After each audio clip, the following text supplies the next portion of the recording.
interdimensional world which you inhabit can be bent to your will only when you enter the fifth dimension.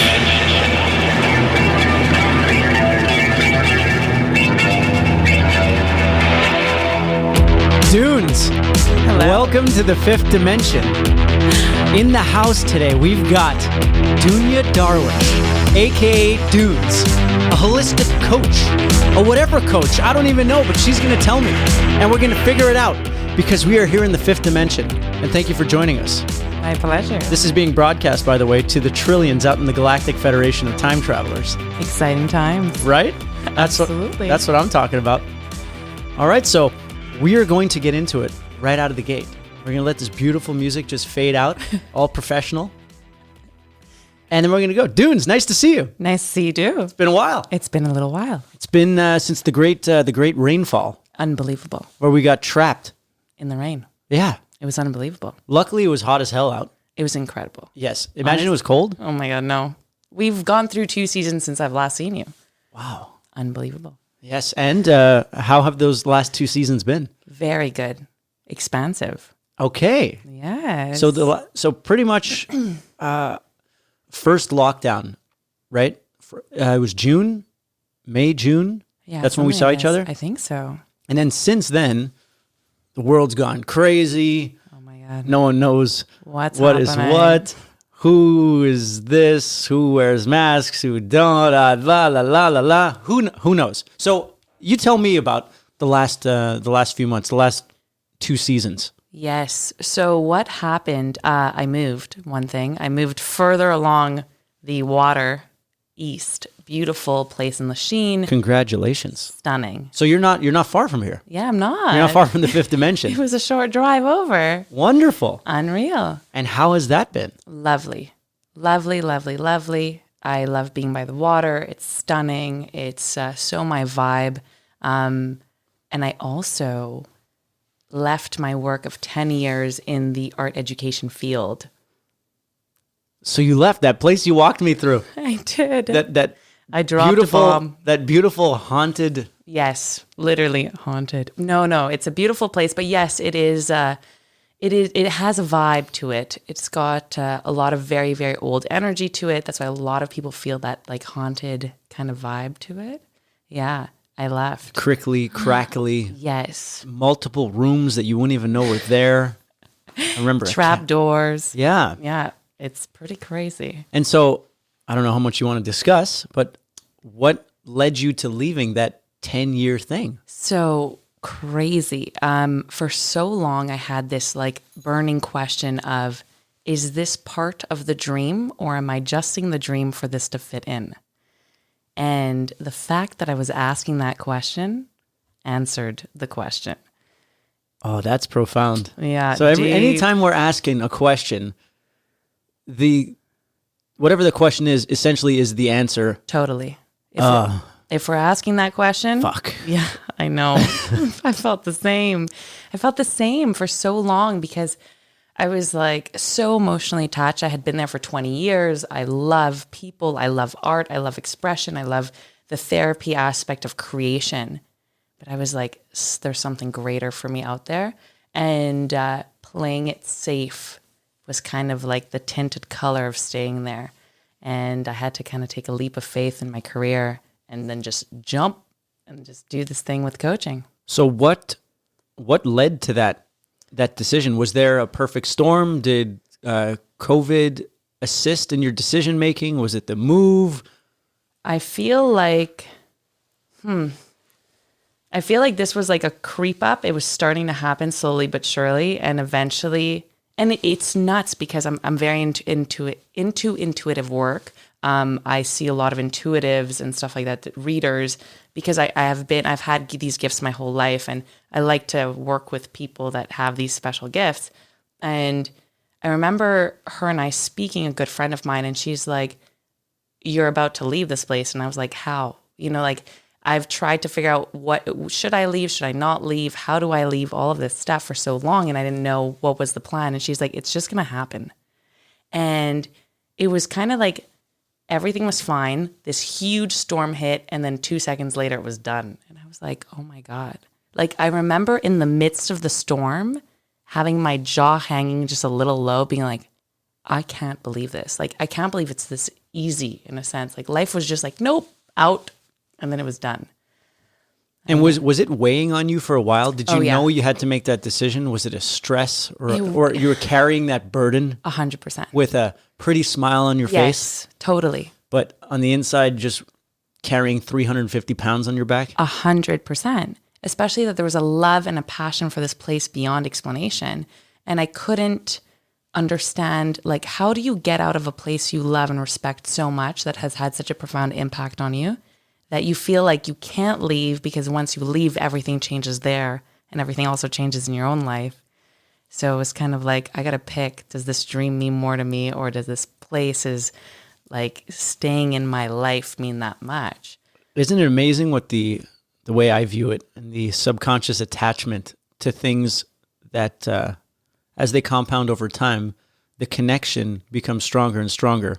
And is that connection real, or is it just this subconscious weight that plays with our mind and tells us these narratives that just keep it in a safe place, right? Oh my God, yes. Because our vessel wants to stay Yes. where it is. Yeah, But our totally. brain or our heart or whatever you want to call it wants to go other places, and it's that constant inner battle. 100%. So what the fuck happened?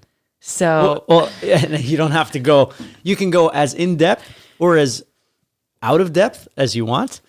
Is there a fight?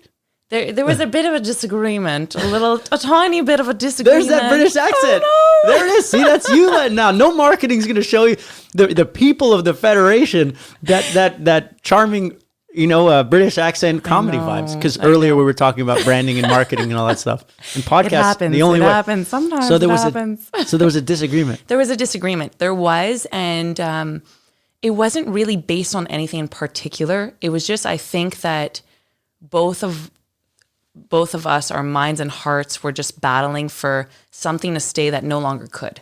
And it was like we were both like living in the dream of like, in the perfect world, we could have yes, we can have everything, and I'm a huge believer in that. But we would have everything as is, and the evolved version of what we want at the same time. Does that make any sense? Which doesn't doesn't make make- any sense. Yeah, it makes no sense at all. Perfect. That's what it's meant to be. So essentially, you can't have your journey as well as Your past. your past, right? No. Because one makes room for the other. Exactly. So if you make the choice of, you know what, I don't need to go on this journey, I'm good here. Yeah. That's a decision. Totally. And But it's there's room. okay. Absolutely. But if you want to go there and you're still here, Yeah. they both cancel each other out and they're both shit. Yeah. Totally. And I think that there is just the evolution of here. So here would still exist. It's just a different version of here. But you can't have this version and that version all at the same time. I think it's such obviously a natural thing to grow and to move on and to appreciate where you came from, because that's what led you to moving forward. But it doesn't make the breakup any easier. Oh my God. Crazy. For about 3 weeks, I kept having people call me saying, have you cried yet? Have you cried? And I'm like, no. And then one day it hit me. Like, I was by the water and I was like, this, I can't believe I'm calling it a breakup, but it's a breakup. That's what it is. It is. It is. It's like this breakup will never take away what this place meant to me. And, I'm a huge believer in, even if we part ways, I wish for you to dream and thrive and live your absolute utmost everything. So yeah, I only wish the best to this place and to the people and everything. Yeah. I totally get it. And it's I'd say that the breakup, as we call it, or the discontinuing of current affairs. The breakup sounded better. Yeah, it did. Is just, I think it's something that holds back a lot of people from doing what they need to do. 100%. Oh my God. Because it takes courage to make the move. Yes. And I don't know if you made the move per se, or let's say your soul or your vibration were elsewhere and it just happened for you. Yeah. So it's like you were ready to commit. 100%. So it helped you. Yeah.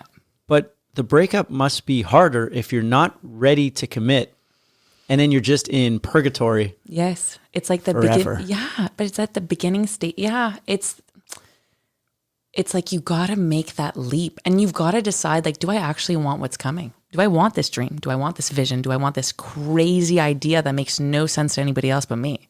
And it's like, yes or no. And some people are like, I don't know yet. And that's okay. I don't know, or I'm not sure, means it's just not the right time to make a decision. Point final. Yeah. Yeah. That is definitely the truth. And it's always making a leap into the unknown. It's like taking a leap into a direction. Oh my God. There's Yes. there's no business plan, right? None. There's whatsoever. no step-by-step process. Oh yes, this will be my cash flow in No, 6 months. This is what absolutely. you have to go on pure faith. Yes. You have to believe in yourself and your Totally. ability to react in real time to the environment. Absolutely. Yeah. It's huge. Faith is like the biggest part of it. And I used to have a cover photo on Facebook years ago. Like, it must have been like my early teens, that said an entrepreneur is someone who jumps off a cliff and builds a plane on the way down. I love that quote, and that's a quote that appeared on episode 3 of the No podcast. way. I'm bringing it back. Yeah, Dave Yes. Rose of Smoke Show Sauce. Oh my God, Dave, we need to talk. Yeah, but he claims he made it up. Oh, well, No, I don't know. He doesn't. He doesn't claim that he made it up. But that's honestly the laws of nature. Totally. 100%. Evolution, our daily lives, this very place that you're standing in, it's an interaction every day with what happens, and you trust in your ability to evolve and move on. And that's how the single cell organism turned into whatever the hell it turned into next, and Yes. eventually turned into us. It was no brain thinking. It was just reaction to the environment, and okay, do we go left or right? All that to say is that we live in a world where we don't have to exercise the laws of nature. We can very comfortably just stay in whatever circumstances we essentially were raised in, Yes.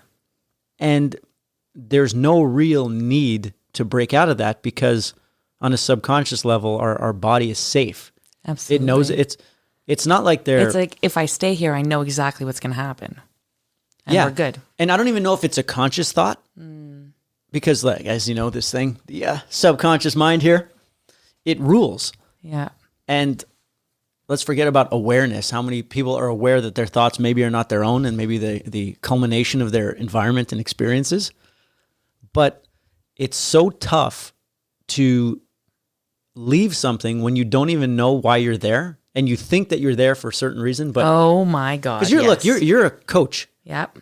right? You I'm sure you're dealing with this on a daily basis with people. 100%. Is it always the same?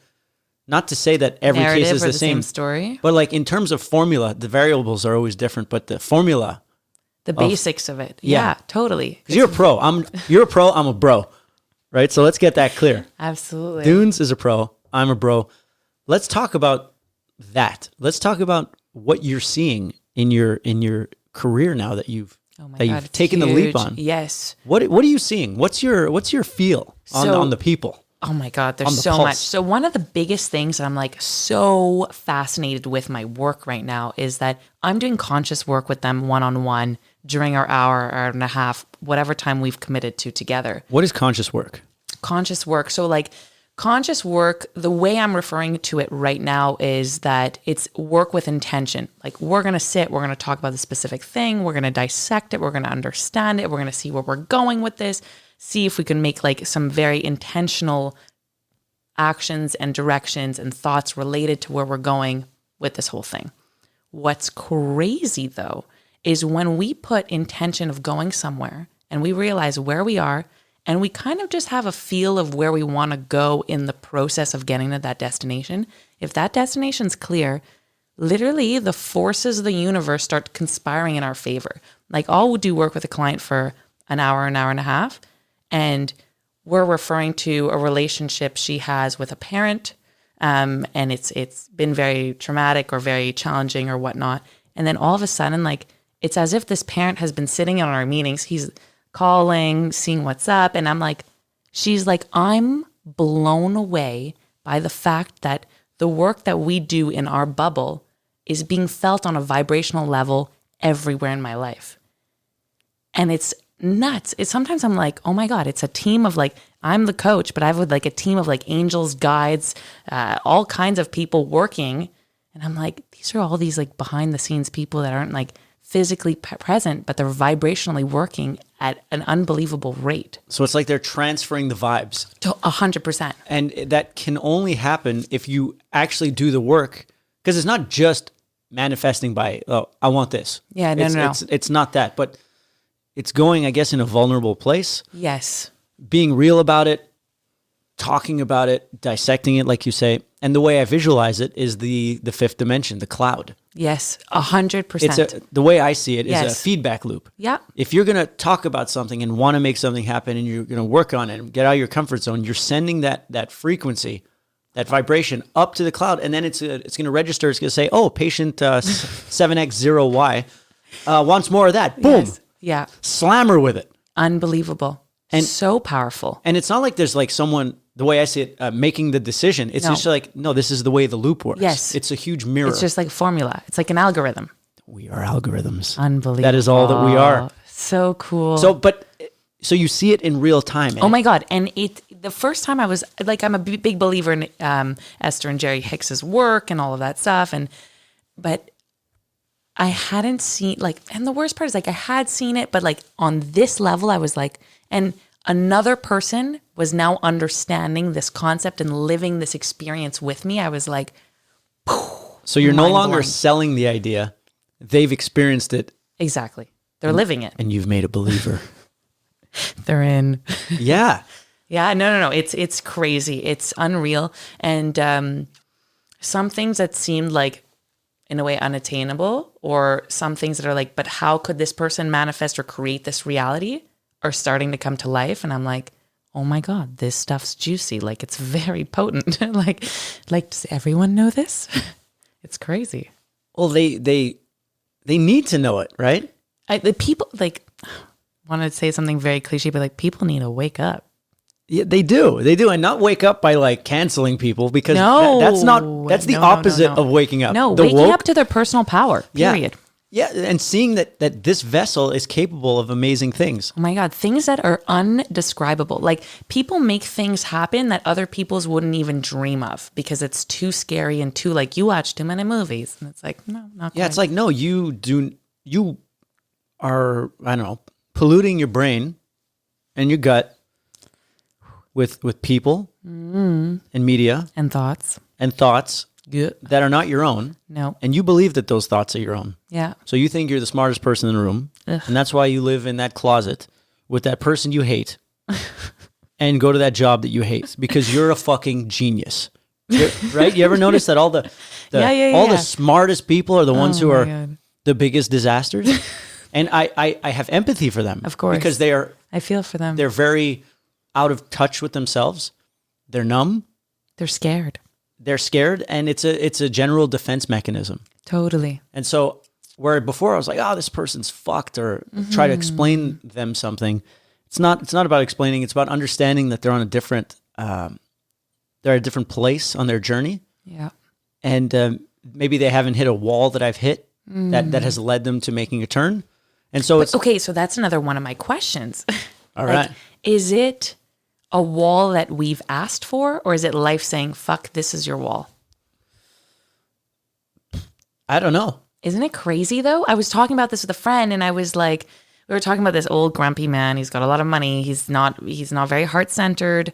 And here he has this incredible access to these resources to create beautiful things. And he's like kind of in a hoarding stage.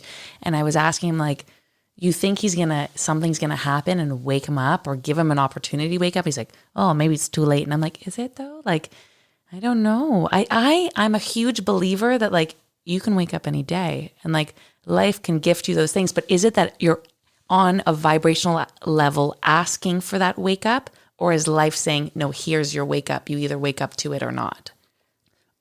I can speak from personal experience. Every time that I've had a revelation or a wall that I've hit, it's because I boldly committed to something. Ooh. And it led me in a direction. And that direction, which we always think is the right direction in the moment, which it is, because it leads you to the next thing. It, like, when I was partying, I thought that was the best fucking thing in the world. I loved it. In the moment, it was. It was. I was entertaining people. I was bringing people in. I was having parties. But I partied so hard that my body started falling apart. And so I was like, well, I can't do this anymore. Yeah. But if I partied in a mediocre fashion, maybe I'd still be doing that. Maybe I never would have hit the wall. Aren't you glad you partied it all out? Yeah. When I sold my business, it only happened because I wanted to improve the setup of the manufacturing process and the inventory and all these things. And I spent tons of money and did all this stuff to do these things. And what it eventually led me to was discovering that all these efforts that I was making were really doing nothing to beat my competition. They were only bringing me to where my competition was 5 years ago. And in the process, they were just stressing me out and realizing that this is not what I wanted to do. Huge. But in the moment, I was like, no, we're going to make this company great again. You know? Oh, make us happen. Yeah. But that bold, crazy energy led me to realizing that, actually the most sound decision would actually be selling. And you know what happened when we made that decision? Someone called my brother and said, Are you selling? yeah. Unbelievable. Like no joke, like the same week. Yeah, and I was intention. like, cloud energy again. yes. So, like let's say drug addicts, they often hit a wall. Oh, yes. Well, because they go fucking hard. Yeah. They go hard, they hit the wall. And then they either die or they recover and do amazing things. Yeah. Like there's countless stories of past drug addicts who are recovered and then just do amazing things. Absolutely. Because they finally have channeled all that energy. Because they have this fire within them. Yes. Right? Oh my God. There's this fire and they just didn't know where to put it. exactly. And then when Totally. they discovered that. Oh my God, you're talking my language. So is that the common denominator here? Is it like a fire that leads to the wall faster? I think so. Is it the 80-20 rule, the Pareto principle that 20% will have that fire and 80 won't? I hope not. So is that why there's a I bunch of think- people droning around? I think we all have the fire. We just choose if we're watering it or adding a little gas to it. Yeah, totally. So how does someone... Tap into their inner fire. Well, first they have to come to the realization that they want to change, right? Yeah. And there's no... And that's the toughest one. Oh man, for me at least, oof, hard head. But you're never gonna... No one's gonna call you up and say, hey, Dunes, I'd like to have a meeting. If they're not in the mood to As change. if it's not been done before. No. Yeah, right. Yeah, Right? it's true. So the people who are coming to you Oh yeah, have yeah. made the decision. Of course. And and it's nothing personal, but I don't want to work with anyone who doesn't want to change. Like, and it's with love, with absolute love and respect that I look at people that don't want to change and I'm like, you're sticking to your commitment. Like, good for you. Like, I'm on the path of like people that are like, fuck it, I want transformation. I want something greater. I'm looking to tap in to what I have and what I have to offer and to change this world or something. Those that don't want to change, I don't have time. But do they even call you? Like I would assume, like, so funny. why would they reach out to you? No, they don't. Their wives and husbands do Oh, sometimes. shit. Yeah. Oh, Yes. okay. Yeah. I didn't think about that Yeah. angle at all. Sometimes, yeah. Because, and we see this all the time. Like, we see people with crazy potential and they're not tapped in and they're not ready to tap in or they're not ready to make that choice, but we want it for them. So oftentimes we're like, maybe we'll send them here or buy them a ticket there.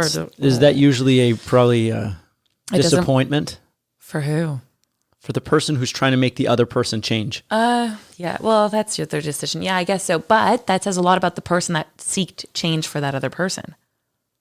Does it mean that they're trying to control things? And I think it's more of yeah, I think definitely it's a question of control for sure. But there's also this, can I be comfortable with someone not wanting the change that I want? yeah, but isn't it like just GTFO? Yeah. Doesn't it come down to that, really? Yeah. Tough reality. Reality's a cruel bitch Sometimes. because, If not, it can be beautiful. well, it is beautiful, but we live in like a bubble that doesn't. The messiness can be fucking incredible, but it's honoring that the mess is perfectly messy as is. It is a mess. Yeah. Everything's a mess. And you got to be okay with that. It's not Yeah. organized. So the person trying No. to change the other person doesn't understand the fundamentals Yes. that everyone's on their journey. And if this person's like that, then maybe you're not the right person for them. You know, maybe it's me. not the person I'm trying to fix. Good God. Oh no. Yeah, I was talking to a sober coach named Bob Marrier. He's an esteemed sober coach. I think I know him. Not personally. Okay. Through the Roses. Is that possible? Yeah, it's their uncle. Yes. It's their uncle. And he's worked with like Oh my Rob God. Ford and, yes. and Bam I've heard of Margera. him. I've heard incredible things about him. I've never met him, but He's I've a wild, heard great savage, things. beautiful beast. Unbelievable. And he was saying that for the most part, every time he has does an intervention, the codependency that the family has, it's like the person who needs the intervention Yep. is clearly a product of the craziness around them. Oh my God. It's there's everyone plays a part. Everyone plays a Totally. part, and awareness and understanding is the first step. Yes. Speaking of environment, actually, last night I was talking, had a small interview with a friend, and she was asking me, like, where do you host these coaching sessions? Do you do them in person? All of that stuff. I say, I do some of them in person to take that person out of the environment for a moment, for them to experience something external, like experience a completely different reality for Love a that. moment. But what I also do is I make sure that that client also does a coaching session out of their house, either on the phone or on Zoom or whatever platform I use, to make sure that I create this external reality back and plant a seed in their environment. Trojan horse vibes. Crazy. Because So the thing you is, do like, it first in a space? so it'll depend on the client. So Okay. sometimes I'll like plant the seed first, then do my space, and I'll keep alternating between both. Yes. Because the thing is, if you keep creating something with a client outside of their home, every time they go back to the home, there's nothing there unless they're carrying that energy from the session. That's all they're carrying, but that stuff wears off quickly. So you need to kind of plant a seed in the environment that they're in, because the environment has its vibration and its feel and its reality on its own. Okay, I like that a lot. That's a great tactic. It is. And do you even tell them this, or it's just part of the way you do it? Part of the way, and sometimes I'm bringing up, like, I'm kind of an unfiltered person. I'm not like pulling magic tricks behind the scenes kind of thing. Okay, so no 4D chess on the people. You're telling them what you're doing. Yes. Like but I may mention it, I may not mention it. I don't find it like a crazy, like, it's nothing where it's like you're being pulled into a room right now, you know? So No. Well, look, they want help, and Yes. you're helping them. Period. And it's part of your strategy. that's it. Yeah. I love it. I love it. And so I guess it's kind of perfect timing to start this or really lean into it during the, COVID time. Yes.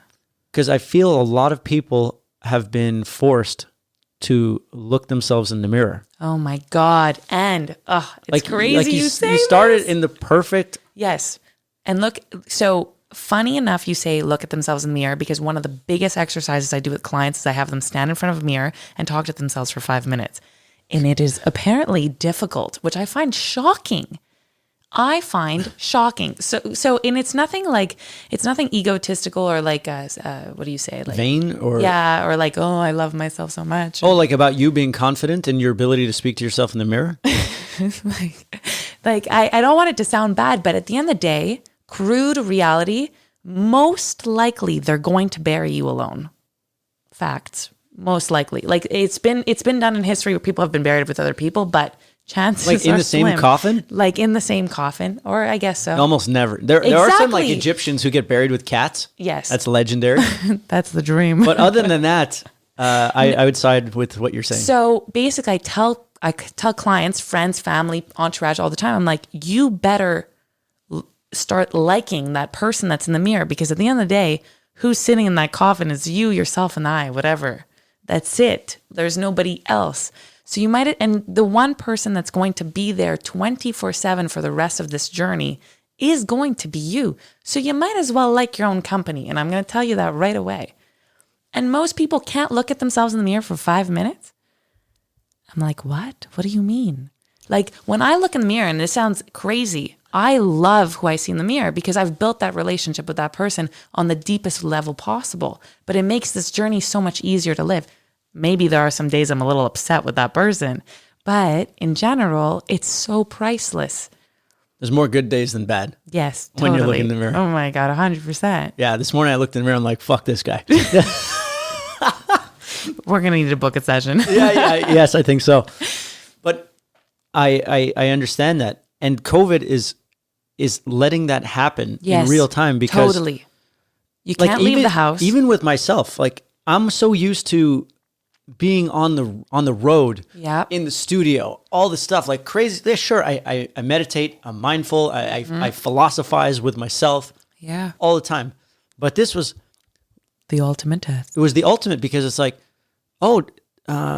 is what you're doing?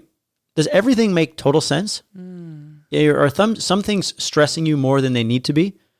Do you really need to be going this hard in that direction and not a little more balanced in these departments? And like, I was like, very interesting. So I'm sure it was the perfect pause. Perfect pause. Yeah. Finally, people could sit down and be like, wait a minute.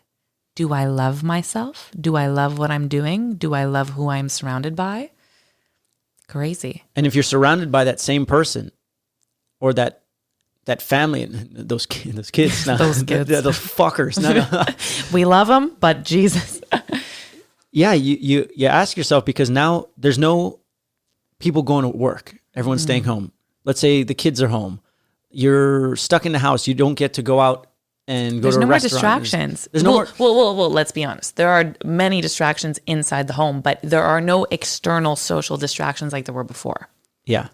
Yeah. There's no running away from you anymore. Exactly. But are those social distractions like going to a coffee shop for coffee, going to a restaurant, doing all those things? Like those are probably a pretty good thing that adds to our, they add flavor, neurotransmitter cocktail of wonderful feelings. Yes, they do. But when there's no, and this is coming from someone who's so busy that's like, I'll book you in 3 weeks from now.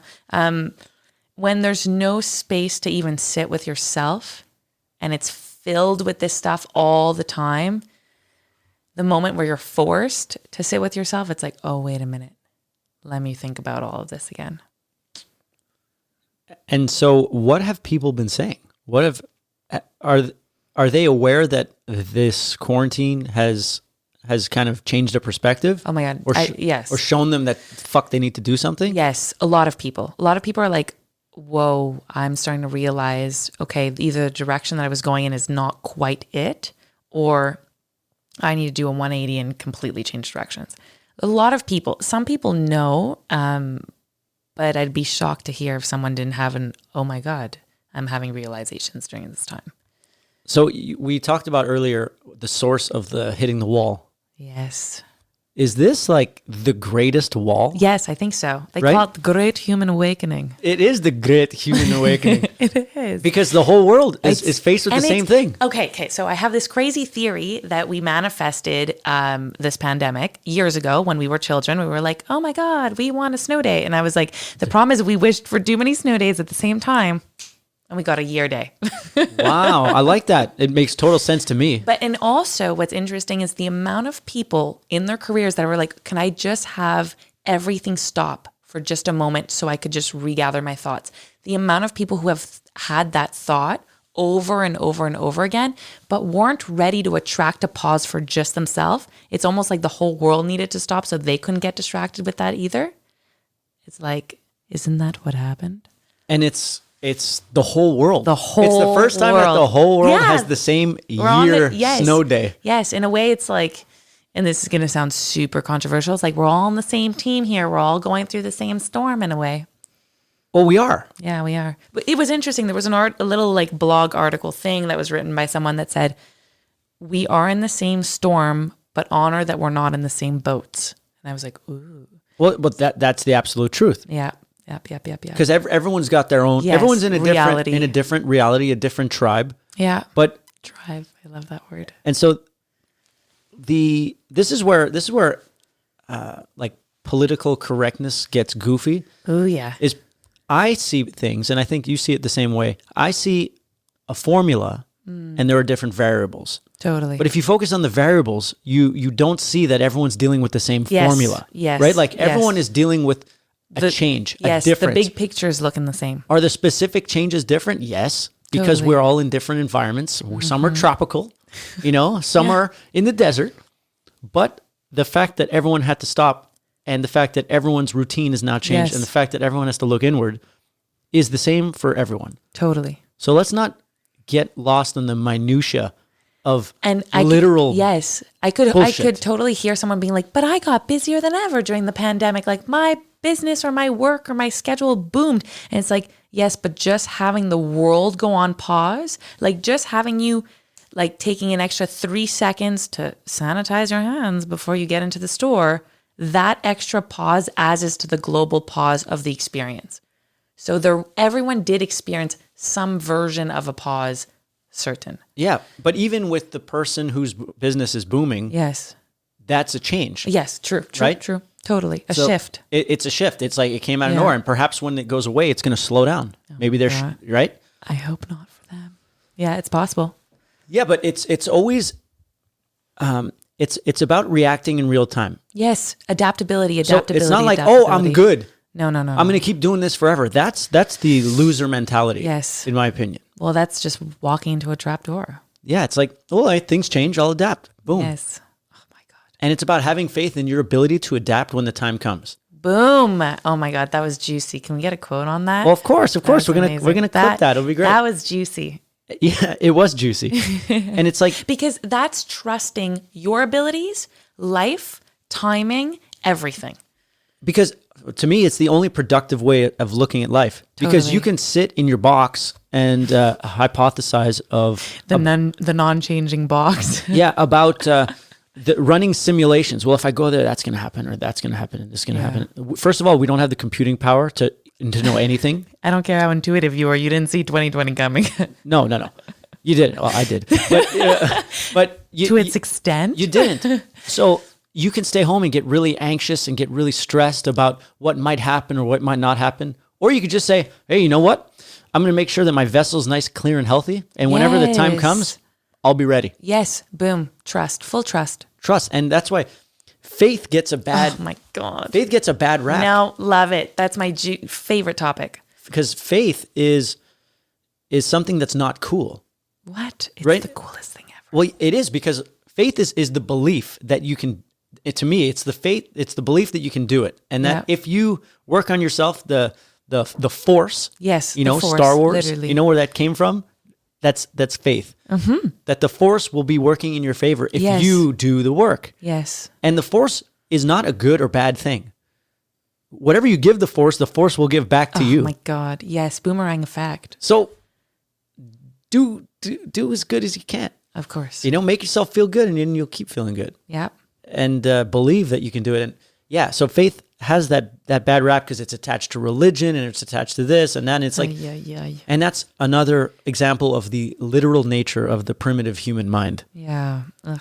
It's like, no. Look, I know, because I understand where people are The coming from. 3-letter word. Because they don't want to say God. They don't I want to say know. religion, because their group will be like, oh, you're not cool. Oh my God. But at the same time, these are a certain set of values Yes. and an understanding of the force, because that, like I said, that's what it is, that can help you. Oh my God. It's so powerful. When you tap in, it's like endless. Endless. And I never thought I would bring like God and all of faith and everything. And there's this concept of paranoia, which means like, it's like the belief that the universe is constantly conspiring in your favor. And I'm like, oh my God. Well, Crazy. and the reason I love that stuff is because it's not just woo-woo. No, it's not. It's like chemically, like It's- in your it's- brain, yes.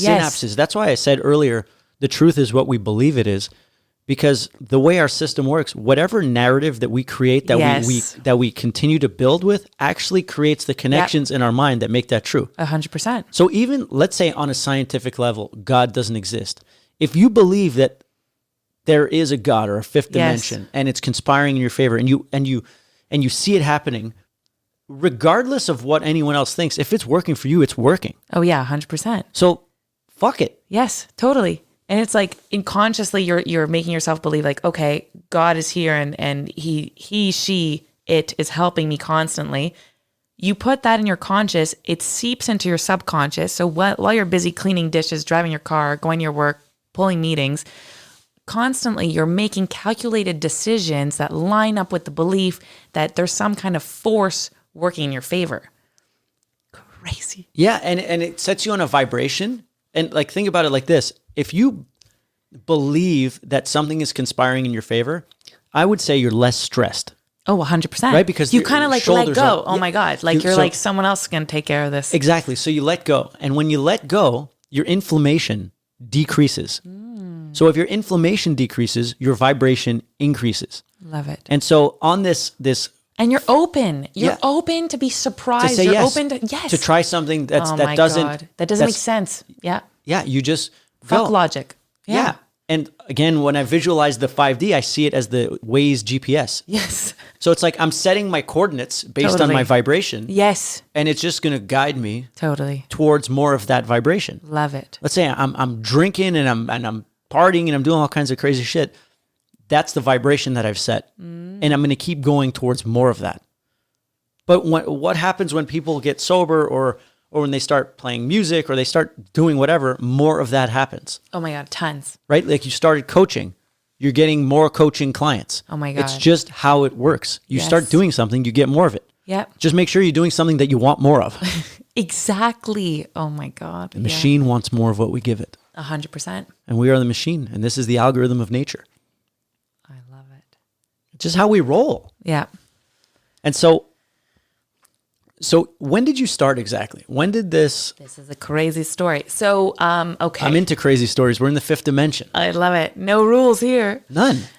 So when I was super young, I used to go to my mom's office and talk with like all the girls she used to work with and stuff like that. And I was kind of like this super old soul in a young person's body. And so these girls used to talk to me about like, I don't know, their life problems or whatever, what they were facing. And I was coming up with these crazy suggestions that people were like, how old are you? This is crazy.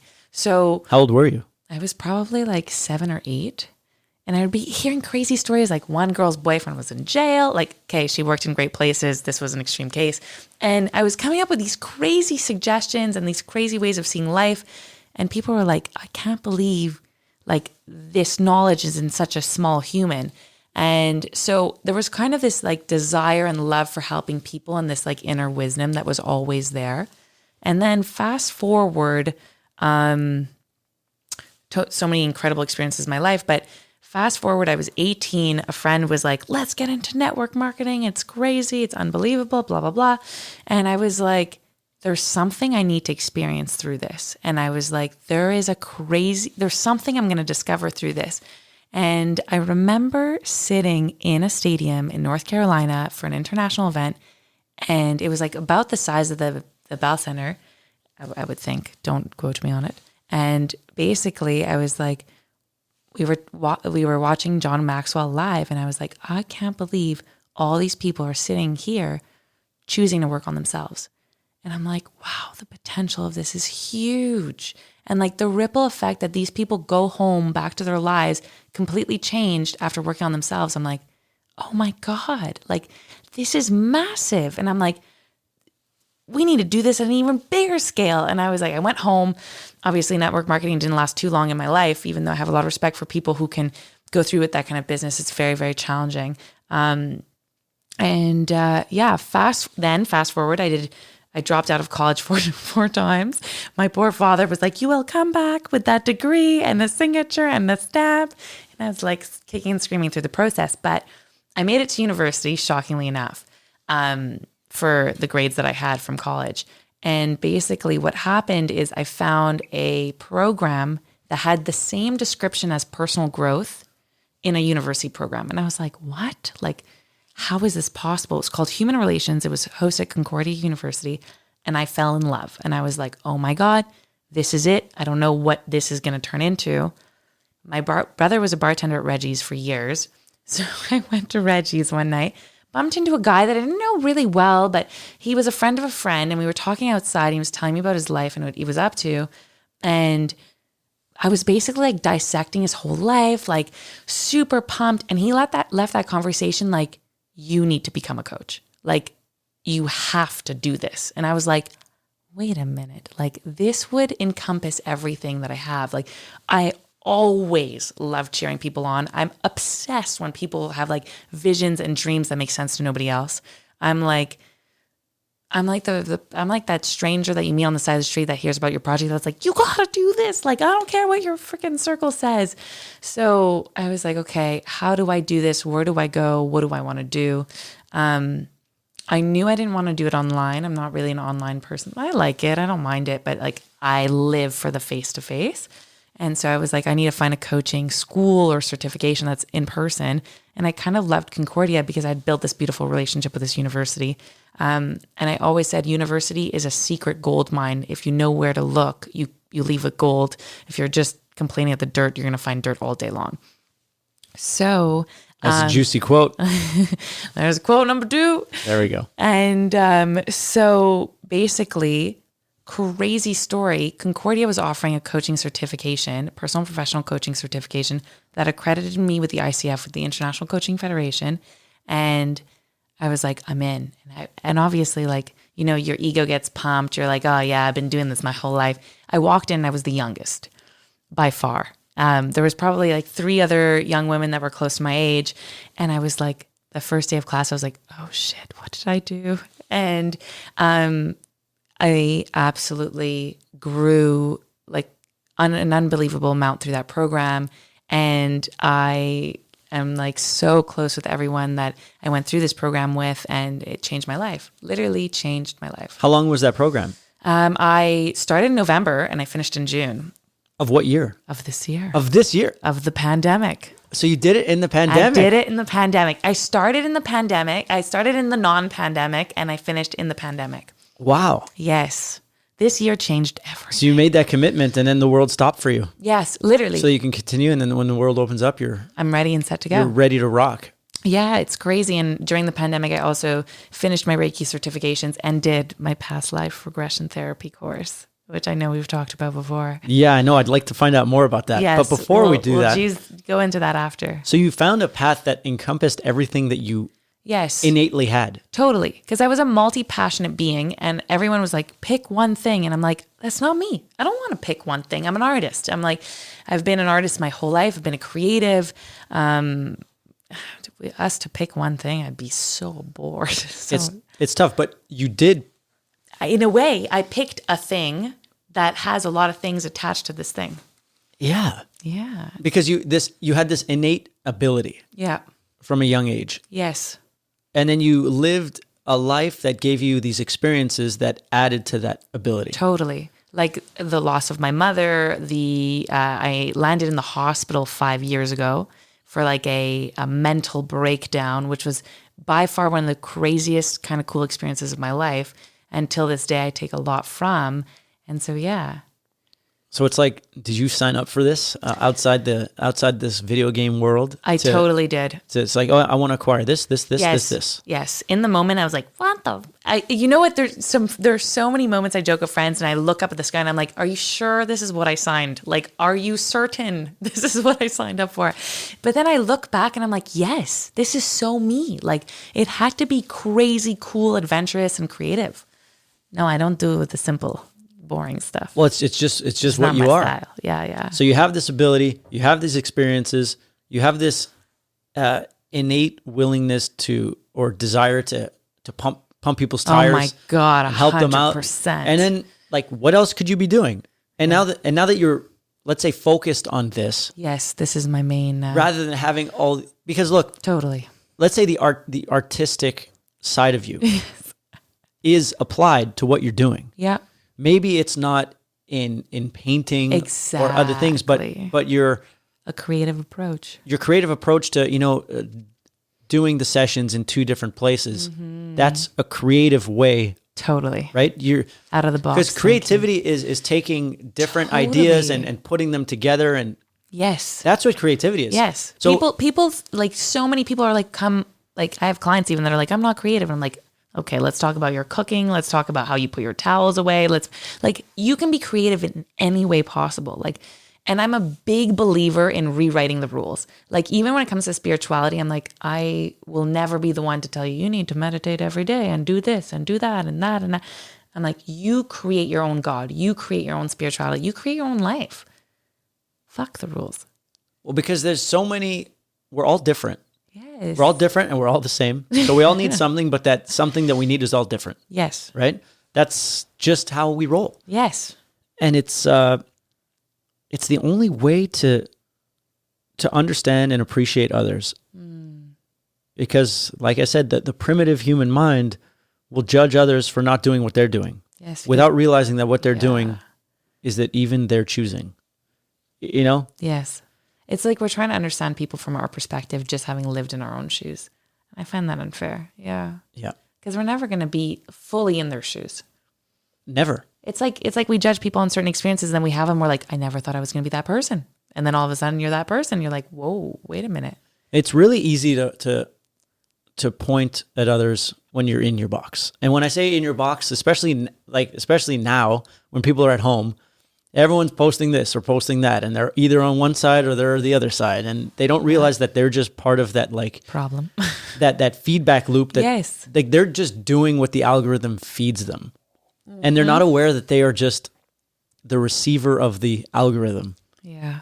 Based on a personality type and a few videos they like, that's what they just are. And it's like, you know what? You know, if you like met with a person that you think you hate in a room and you talk to them, you probably realize how nice they are and how much you have in common. Yes. And that's the problem with people never meeting each other or never leaving their comfort zone.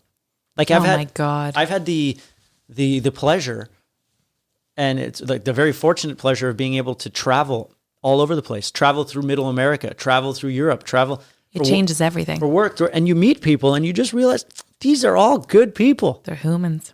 Yeah. Whatever narrative, whatever brand they are, it doesn't matter. Yeah. Because like we're all really the same. We all want the same things. We all want to feel good. We all want to, be surrounded by people who think what we think. Totally. And we all want to feel loved. Yeah, and that's why I don't really give a shit about like extreme views, because the way I just see it, it's like, oh, that person has no connections. Yeah, that person is they're in the basement. And they're just sad. not doing so well. Yeah, because they're projecting a vibration, and I don't care what side of the spectrum you're on. If you're projecting a vibration that is then that's what you are. Yes. And if you're projecting a vibration that is like chill and open, that's because that's what you are. Yes. So it's pretty simple. So true. That's just the way I see it. Oh my God. That's the way I see it. But the creativity that you apply to your job, now it's like as soon as you let go of that attachment to like, no, but I'm an artist, or no, I'm this, and I'm that. Oh my God. As soon as you realize like, well, I'm me. Everything can be funneled. Whatever I do is an expression of everything that I have. Totally. That's what this podcast is. Yes. Because I love being live in the moment. I love conversations. Raw. Yeah, it's raw. You get to have live, very present interactions where you can't miss a beat. You got to be focused. You can't. You got to keep paying attention. You can't lose. There can be no silence. Oh my God. And I like it because you can't plan for it. No, and it's so fun. My life has planned me for, has set me up for this. Set you up. So all I can do has planned you for the unplanned. Yeah, it's prepared me for the unplanned. Yes. So that's why I like it, because I'm not going to set up a bunch of questions. No. I'm not going to do all this stuff. It's just like, God. How do I make this the most like awesome interaction that I could make it? Period. Right? And it's not even on me. It's about allowing the other person to do their thing. And I like being creative in the way where I'll ask like things that maybe are sideways or whatever. Yes. Oh my God. And yeah, that's what it is. And it's just fun and it's consistent. And I wanted to program in my schedule interactions with people because these days, because I need it. So why not have people on a podcast? Oh my God. One or two podcasts a week. And then it's like, yeah, I get to have these great conversations with people. Fantastic. And then I have to worry about like the editing and that stuff, but I don't even do it anymore. I don't even do it. It's the team. It's great. Okay, so what else? What else have you been discovering? What is this new world of coaching? What else is it showing you? Or I don't know. Can you go into how? Well, we talked about how quarantine is affecting it, but how do you? You're in a new space, right? You're in a new space. You're in a new world. you've left wherever you were, Yeah. and you've gone into a new place. And at the same time, did it happen before? Like, did the fallout happen before you got a new place? No, it was in the middle of it. So the fallout was there was like an intro to the fallout. There was an intro fallout to the fallout, which was really interesting, very mild. And that happened like probably like 4 days before I moved. And I was like, oh, this is interesting, like perfect timing. And then the real fallout probably like 3 weeks into my new space. Yeah, very interesting. So yeah, so like kind of like time, that's another thing is like I'm starting to lose track of time for the simple reason is that more than ever during this pandemic, like I was conscious on some level that time doesn't exist and time and space don't truly exist in the way that we understand it. But I'm telling you, like during this pandemic, it's like time doesn't exist at all the way it used to, like at all. And that's why I'm like, wow. And it's like I'm having these moments where I'm simultaneously living in the past, the present, and the future, where I'm starting to realize like, everything that led me to this moment led me to this present moment, but I see how it's being set up for what's coming. And it's like this clarity of moment of like everything's one, just really beautiful. I like the image of a loaf of bread. Yeah. And you're in the middle of that loaf of bread. And that loaf of bread is attached to like the first few pieces of that Yes. loaf. But also the end of the loaf of bread. But isn't it funny how most people leave the front piece and the back piece until the end? Like they're always in there? What do you mean? Okay, so when someone cuts, like a lot of people when they cut a loaf of bread will leave la croûte at the beginning. Oh, yeah. We'll leave them till the end. I don't know if it's like to keep it moist or whatnot. Well, like you'll slice it up and those pieces will still stay and then you'll eat all the middle part and then those are the last two pieces you're stuck with. Okay, Did you ever see that? Like maybe it's just me. Well, no, I never ate the beginning or the end. So I usually trash them unless I was really hungry. But they were stuck in the bag, right, until the end.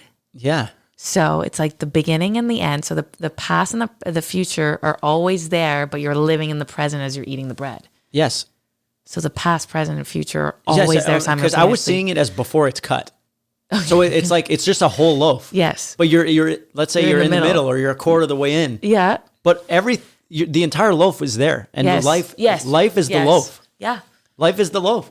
Life is the loaf. And if you can understand that this will lead you further down, and you start to understand where you're coming from, and if you can rewire memories or from the thoughts past. from earlier in the loaf, then your whole perspective changes about the present and the future.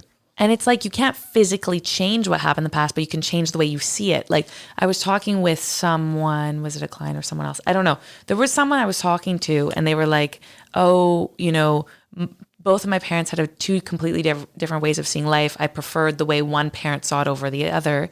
And I was like, okay, well then let's take both parents and write out everything that you love the most and everything that wasn't so exciting about them.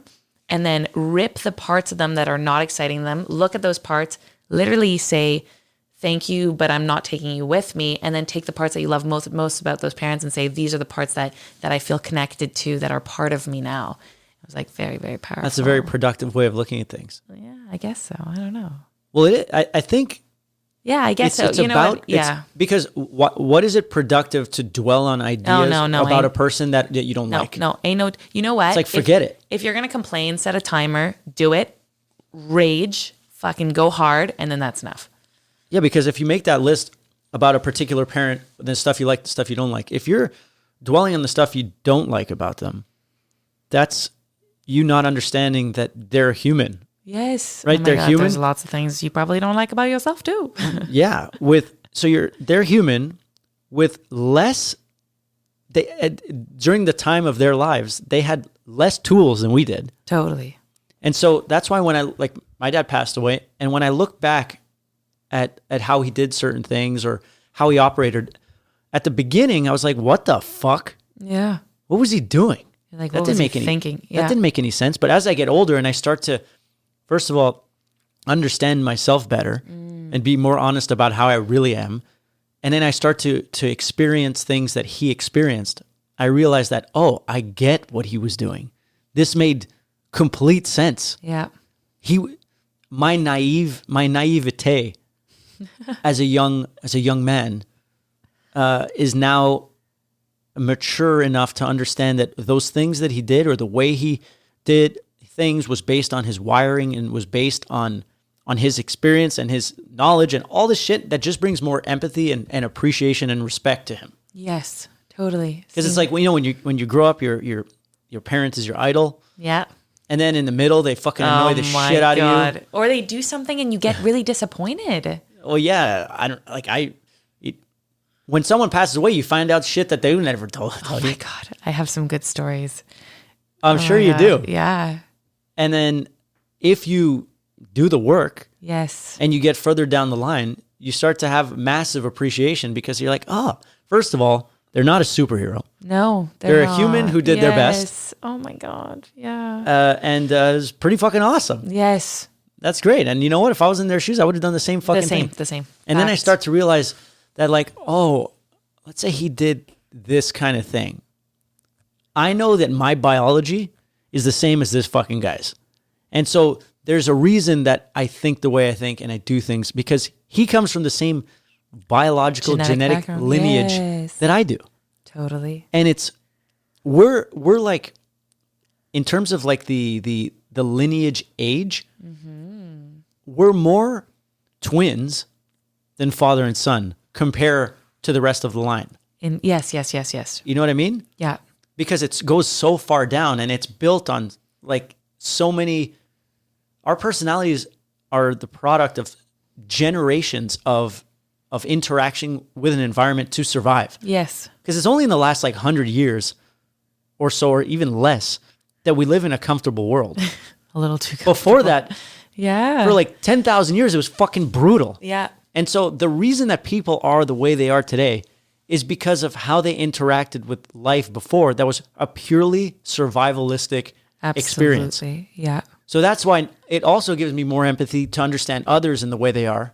Yeah. Because it's like, they're not the product of just their parents or their upbringing or their friends. They're the product of like lineage of history. A fucking long line. It's like, you know, when we look at spiders and we're like, fuck, I want to kill that motherfucker. Oh my God. It's because that's ingrained in our DNA. It's programmed. It's like, you see a spider, it might fuck you up, kill it. Yes, I'm 10 million times bigger than it. Anyone who knows me, though, I'm like that girl who puts it in a cup, opens the window, and out you go. Oh, okay. Not me. I fucking crush it. What? Yeah. I'm like, you know what? Survival of the fittest. And I'm going to fucking crush you. Yeah, but a friend made fun of me. He's like, in 4 months, what are you going to put him outside? He's going to freeze anyways. Like, you're just doing as much damage as you're prolonging the inevitable. Oh, no. And I'm doing him a favor because what? Is he going to reproduce and then I'm going to kill his kids? Oh my God. You're letting him like reincarnate. I'm letting him, yeah. Yes, sooner. It's a gift. It is a gift. Maybe I should reevaluate my situation. Yeah, it's with a spiders. gift. And I've developed, let's say, a harder edge on the way I see things, a more brutal approach, because I was so fucking soft my entire youth. Interesting. Like intuitive, felt sad for everyone about everything. No, you can't. All the time. If not, yeah, that's like an unfiltered. That's like having an open channel and not having a healthy filter in it. Exactly. So I was like just a sad kid growing up because I just felt bad for everything and everyone and I didn't understand why. Yeah. But as I got older and I started to experience life and life threw me these things, it hardened me in a wonderful way. So I feel just the same as I did back in the day. Yes. But now I can interpret my feelings and put it on a shelf or say where it came from. So I can create a narrative that's productive and doesn't make me cave. Yep. All happen in real time. Boom. And it's also funny when I can be really brutal about something. That's true. But there's oh my God, there's so many fun things that you can be like, I don't know how you feel about your parents' death with this, but I found that like being brutally honest with my parents' death just like made the humor around it so much more bearable. Oh my God. The amount of jokes that I made over my mom's death was crazy. And people were so uncomfortable. And I'm like, why are these people so uncomfortable? They're going to have to go through it anyways. Like, yeah, well, because you've lived it. Yeah. You've grieved. You've done your thing. But even in the moment, Mick, there were moments where I was like, well, I don't have to deal with this. I don't have a mother. Yeah, no, I get it. And that's the only way to do it. Totally. It was like survival. It's like dark. It's like, what is black humor? Black humor. Yeah. It's black humor. It's hilarious. It's hilarious. And it's shocking. Coming from the girl who puts the spider out in a cup. Yeah, it's an icebreaker. Yes, it is. It's an icebreaker and it relaxes people. It. And I have a friend who both parents passed away, and his humor, like, look, obviously brutal when it happened, but the humor that he chooses when he does bring it up, it's fucking, it's insane. Excellent. It's insane. It's dark. It shakes the room. Yes. Because most people have their parents, right? Yeah. And so, I don't know if you get this, but do people, let's say on your mother's birthday or the date of her passing Interesting. away, do people Side message note, you thinking of you? Oh, yeah. Thinking of you? Oh, sending you love? Yeah, sometimes. But okay, so actually, funny enough, my mom and I have the same birthday. Crazy. On April Fool's. And so, so this, I get it in a different way. Let's just say I post something that's like mom related and I was like, it's just cute. I just want to share it.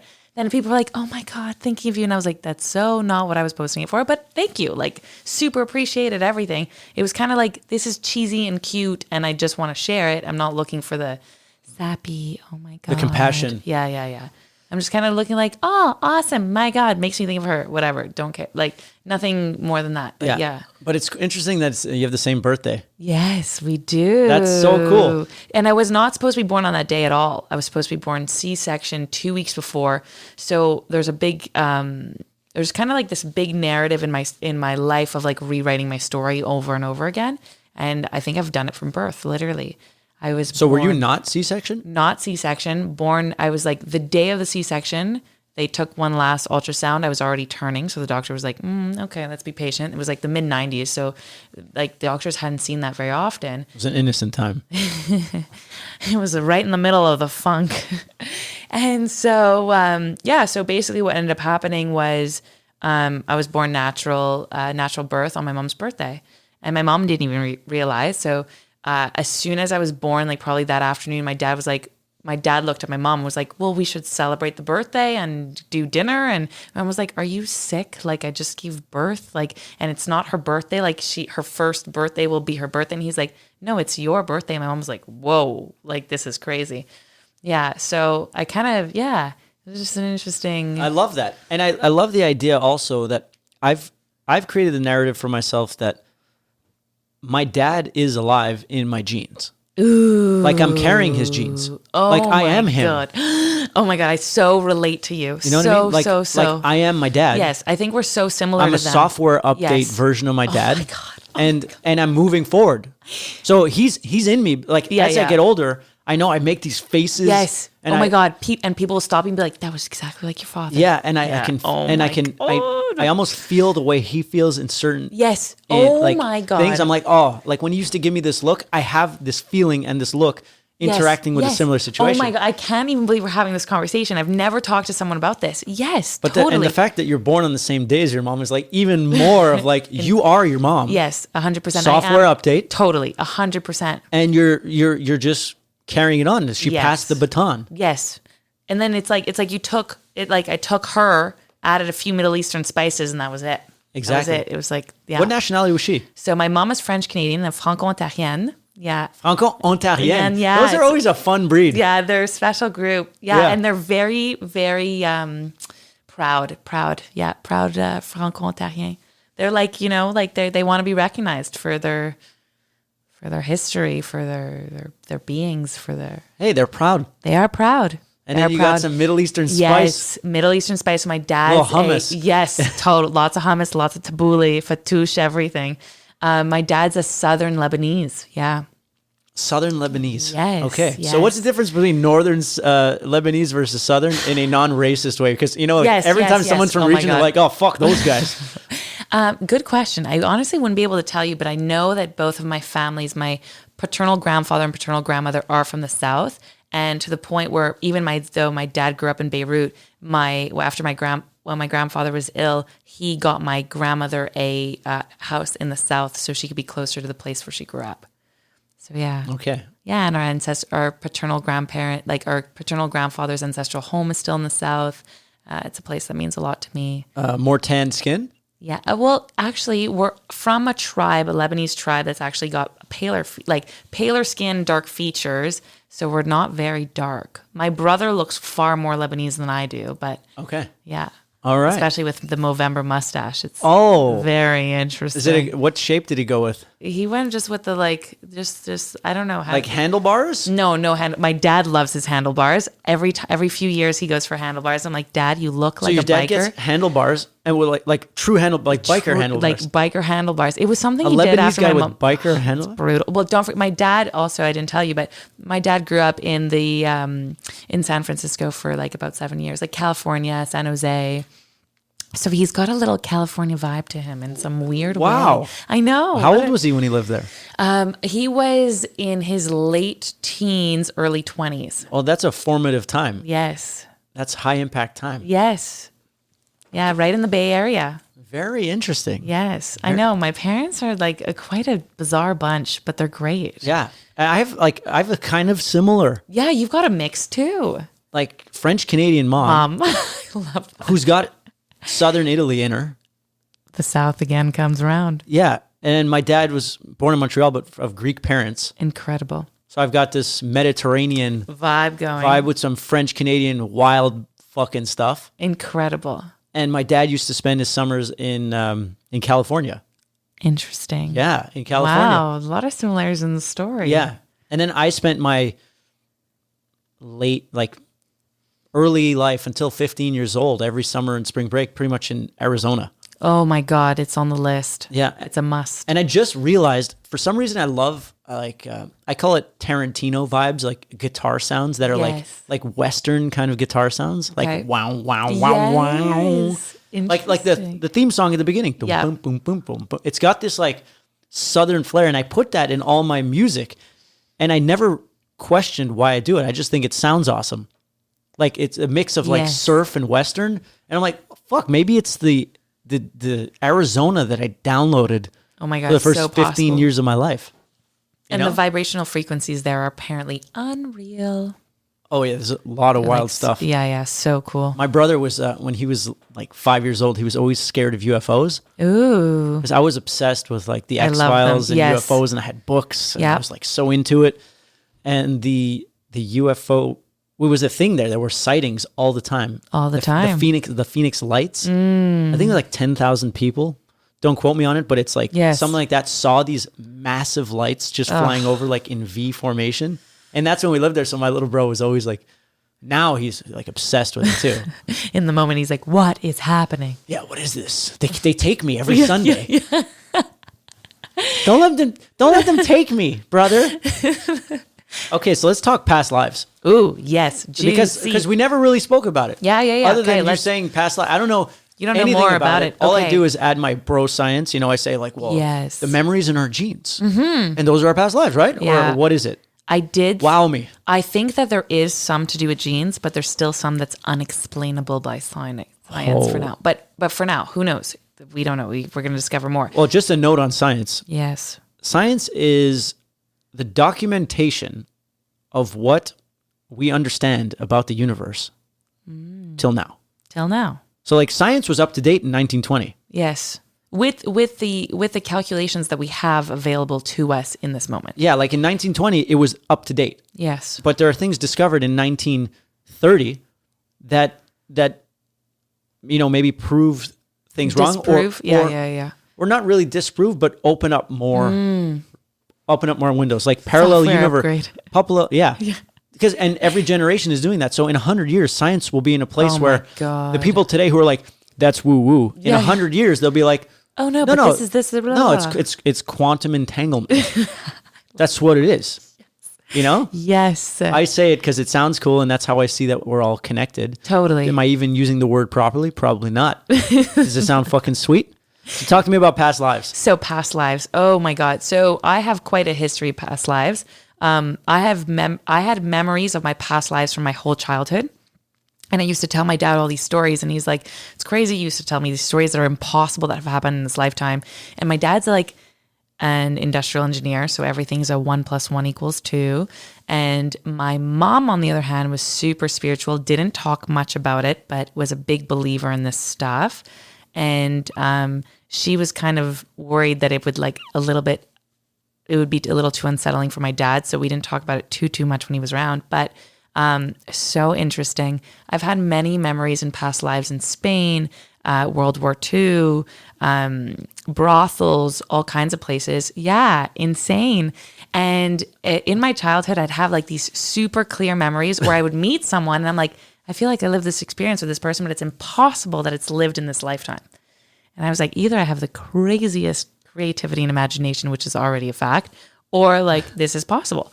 So, like I remember even watching, so I had a crazy obsession with Spain my whole life. My mom would travel to Spain for work. My mom was in the fashion industry, so she did all of like Paris Fashion Week and all of these places and everything. And every time she went to Spain, it was like, oh my God, like I was like totally taken by Spain. And I still till this day haven't gone, but I know if I go to Spain, like most probably I will leave like a foot on the ground there because this crazy It calls to you. Totally.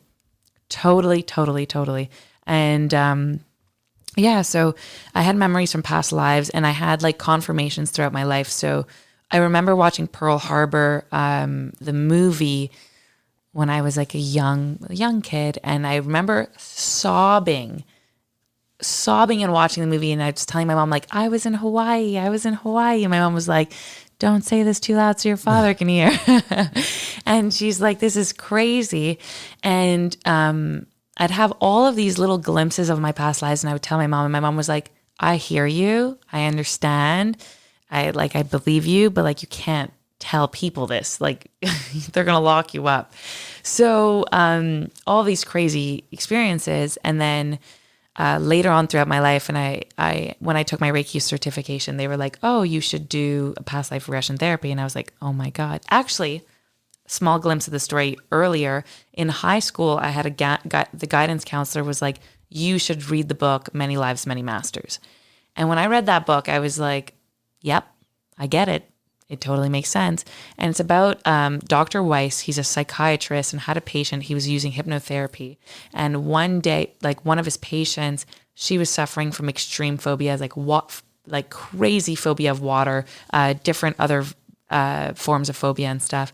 And when he put her under hypnosis, she started talking about these things that are impossible that have happened in this lifetime, like talking different languages, referring to different people and all kinds of stuff. And he was like, oh my God, what have I come across? And he had never been exposed to this stuff previously. And he's like, it changed my whole life. And I could never look at patients or life the same again. So that opened the world of the possibility that somewhere in our brains, yes, or where is that memory stored? I guess we'll just say brain. Yes, for now. I mean, until we make more sense of it. Yeah. And so let's say you're thinking about brothels and you're 8 years old. Oh yeah. Like what? Set the scene. Like what are you? So it was like where just does weird. Where does this thought come from? like are you watching TV, watching Barney, and then you're like, what era is it? Is it the 20s? Is it the 1800s? Like what's going on?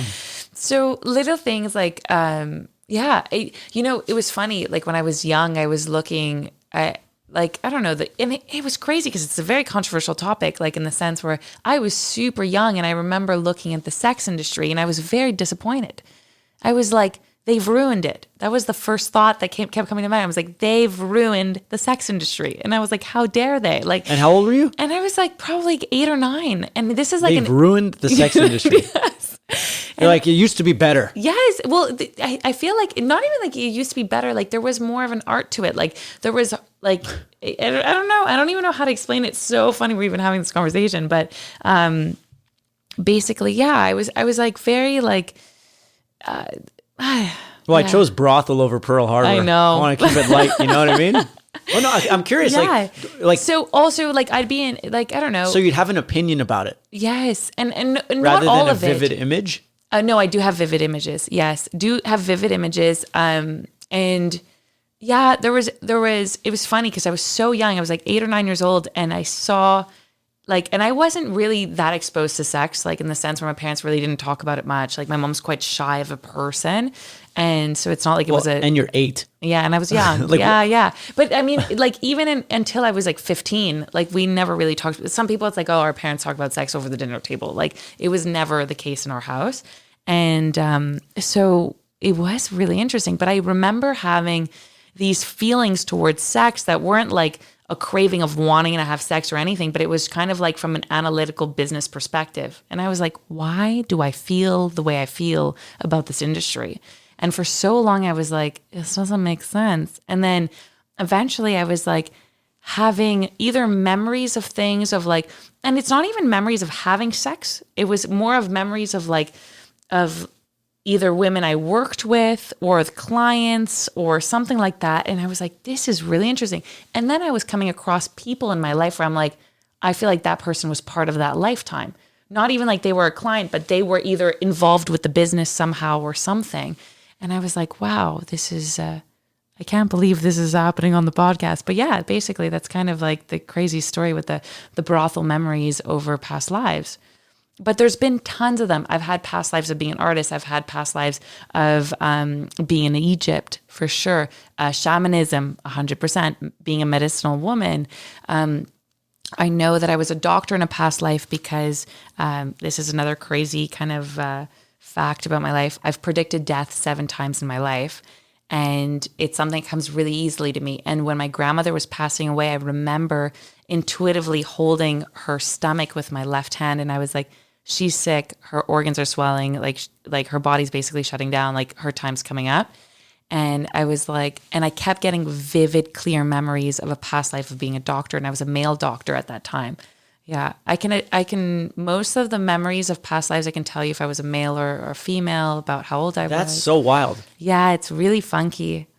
And I love hearing about it because, well, first of all, I'm open. Yeah. But I have never experienced anything like that before. Other than Ireland calling to me, I have no other. Okay, so usually places and certain lives that call to us, for simple reason, is that in this lifetime, we're most closely living a parallel experience to the life that we lived in those places. And that's why those particular places, like for me, I'm closely related to Spain this lifetime because there's probably something that I'm doing that's very parallel to what I did in that lifetime. Or other options are that Spain will once again play an important role in this lifetime for me. That's why that I keep picking up on that specific life and that space. Well, you got to keep saying Spain because you're going to go. I know. And it's great. It's getting out of control. So the Spain thing is just nuts to the point where I would call a friend and I was like, the Spain thing's still on my mind. I'd go for breakfast and my one of my best friend's 5-year-old daughters is like, this is the table we're going to sit at. And we were like, okay, we have a seat. And I'm sitting in front of my girlfriend and there's a big thing on the wall that says like, en visitant l'Espagne. And I was like, this is getting out of control. Like, yeah.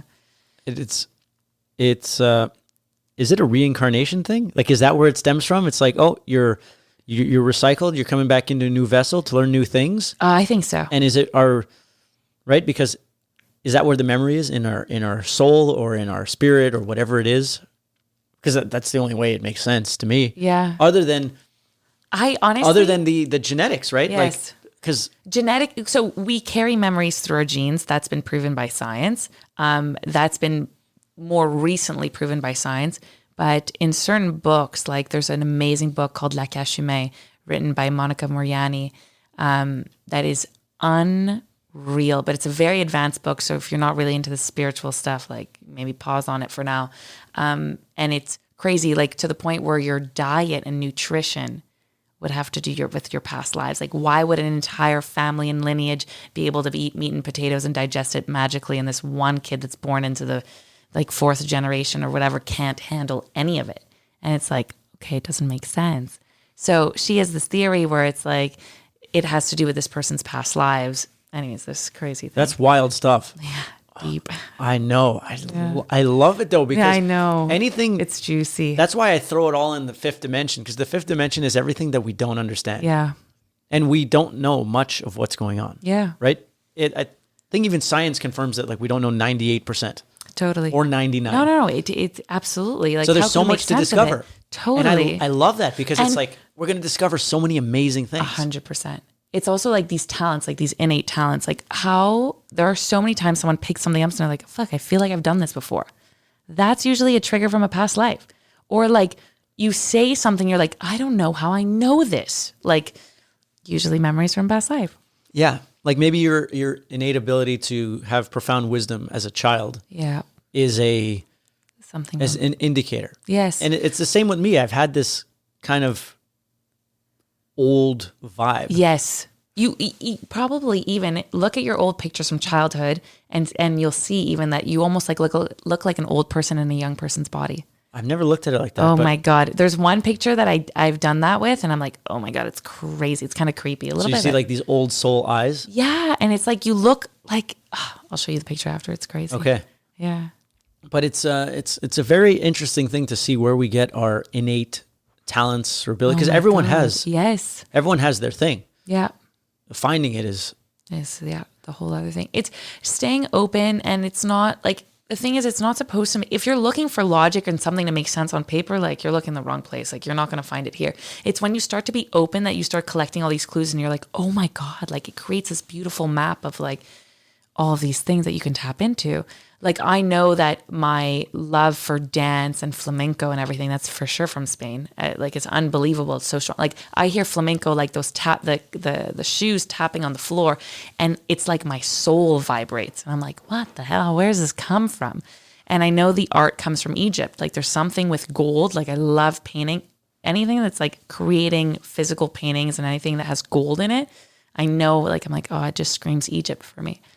okay. Yeah. And the flamenco, Yes. Oh I went my to Spain. God. Oh my God. and we went to a place where they were doing the dancing and all that, Yes. all that stuff. And the singing.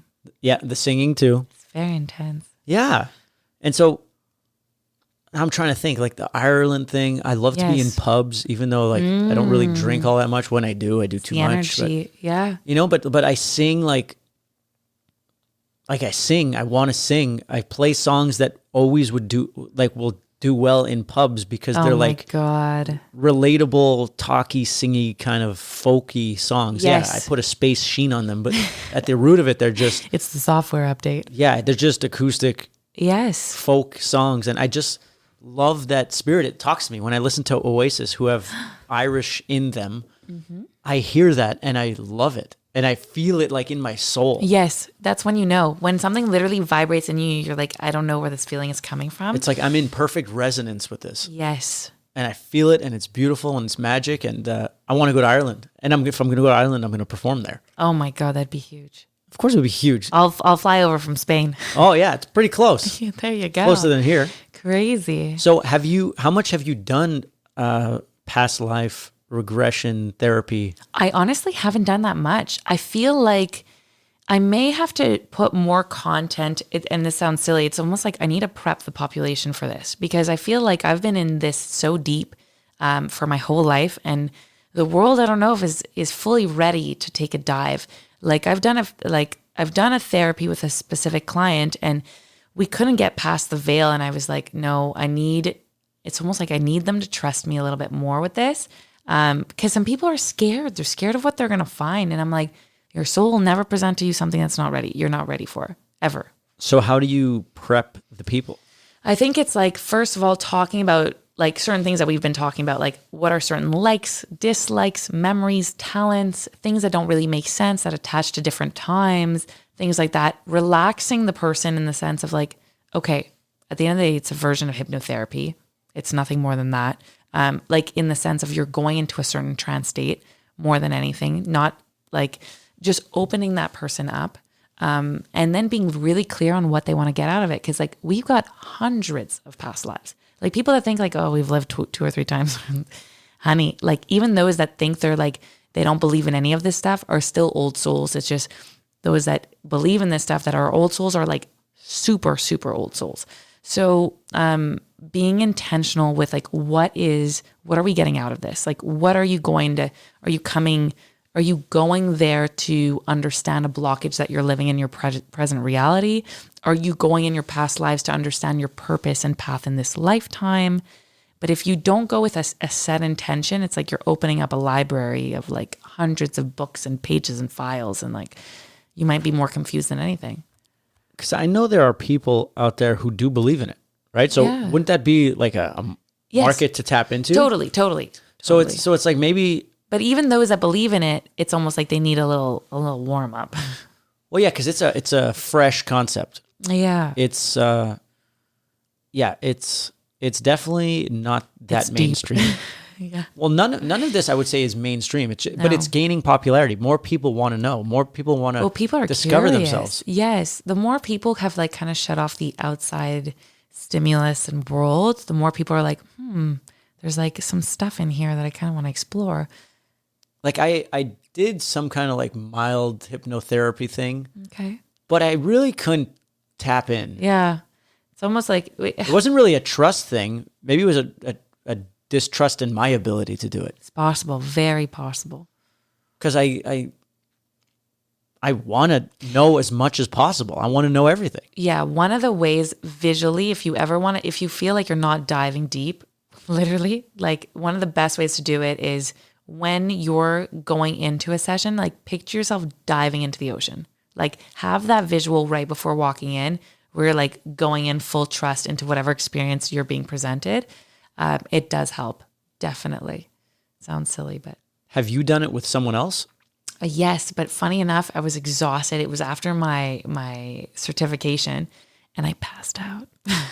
So it was recently. Yeah, it was like in the last few. It was over the summer. And I remember like we had been deep in the studying all day, and then she's like, "We're gonna end with a past life. Like I'm gonna show you guys how it's done." And there's like me and one of my best friends, Yaz. She's on the floor laying on a pillow, and I'm on the couch, and like both of us passed out.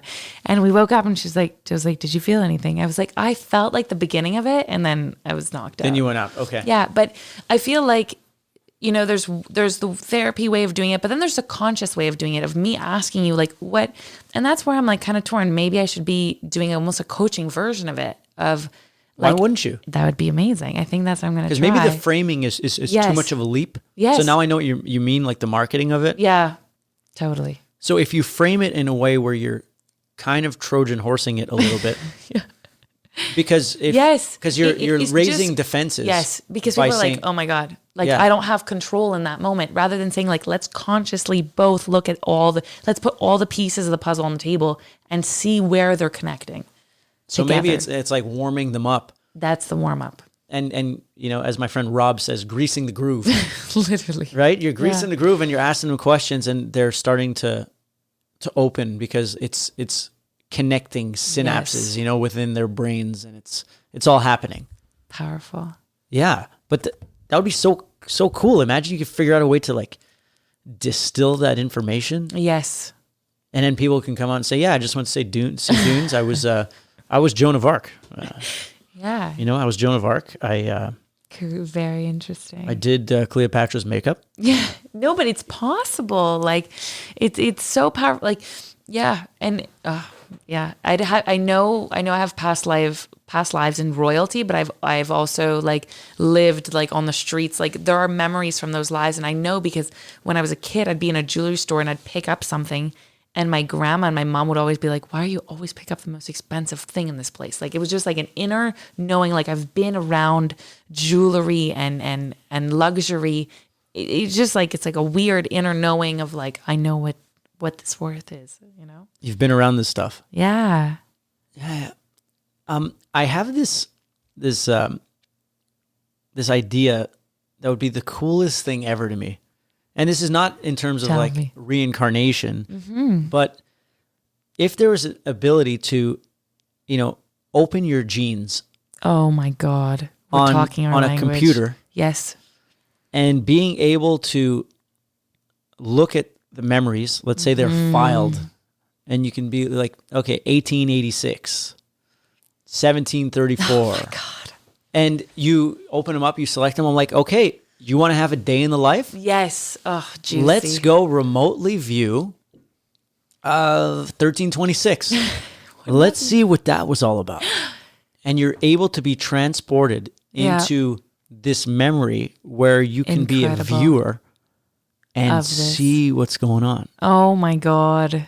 Wouldn't that be unbelievable? But I feel like we're close in the sense where if you can tap into, like, it's nuts. Like what they've done with past lives, like kids have come up to their parents and were like, I was murdered in this beach, in this place. Like, you don't understand. And the parents like, what the hell are you talking about? They research online. There's like a kid that's been missing in that area. They end up finding the body because of this one kid that's crazy. Yeah, I listened to a story, like podcast. There's tons of those little things like, yes. Yeah, that fuck everything up. Nuts. So imagine imagine you can open someone up enough where it's like, okay, now they have they know where they were, they know what time, they know what experience. And then with history or like all those like data collecting files, go back to that time, find that person and connect them back to their identity then. But I also feel like I'm not sure everyone's ready for that because that could open. But believe me, not everyone's signing up for this, right? Even Coca-Cola only owns 50% of the market. Exactly. It's scary. Like, because you may, like, I know in certain past lives I've done some stuff that I'm really not proud of because I have certain memories where I'm like, ooh, you know, and and I know I'm a pure, loving, very kind soul in this lifetime, but I've done some bad things in other lives. Like, well, maybe that's why you're like this now because you were like that then. Yeah, possible. But we all grow and evolve. And Totally. Yes, absolutely. But I want to go back and see it, like, and I think it would be really funny too, because I always think of it from from a movie or TV show perspective. Like you go back to, you look at your ancestors from the year 1300 to the year 1700, and every single one of them had the exact same life. Yeah, because there wasn't much to change then. There was nothing much to change. There was no new technology. Like maybe there'd be some kind of like famine. Like there were a couple of light years. Yeah, you know, crazy. And it's like whoa. And then it's like brutal and you can get a fucking beating for like nothing. Yeah. And I feel like it would be a great TV show premise because it would show people like how good we have it today. I know, seriously. You know, we're like complaining about how, not we, but people are complaining about how fucked up everything is. But like, you don't know what it used to be like. You don't know how much better it is. Totally. And yeah, it could always improve. But have some appreciation. Yes, I find fucked. Yes, I find every lifetime had its magic. Period. Like, you know. And that's another thing about being literal and not empathetic. There are different rules for different times. Yes. So you can't apply the rules of today to a time of then because it worked then. Everyone agreed on these rules. Like everyone shook hands. Yeah. Oh like, my God. this is what it is. The shake of the hands. Yeah. Ooh. That's another interesting thing. And I know like everyone's talked about it so much, but like what we're going through now is just like super interesting.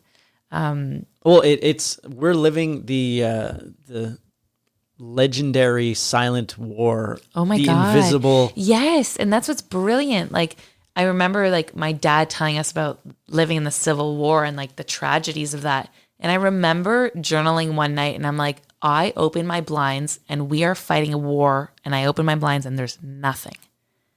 And it's fucked. Like it's absolutely crazy. Like you would think like if the world is going through what it is, there should be chaos out my window and there's nothing. And I'm like, what? Like, and it's really hard for the brain to start conceptualizing and understanding like what's going on when there's no visual reference to what's happening. It's really invisible. Literally invisible. And it's like it's putting people against each other.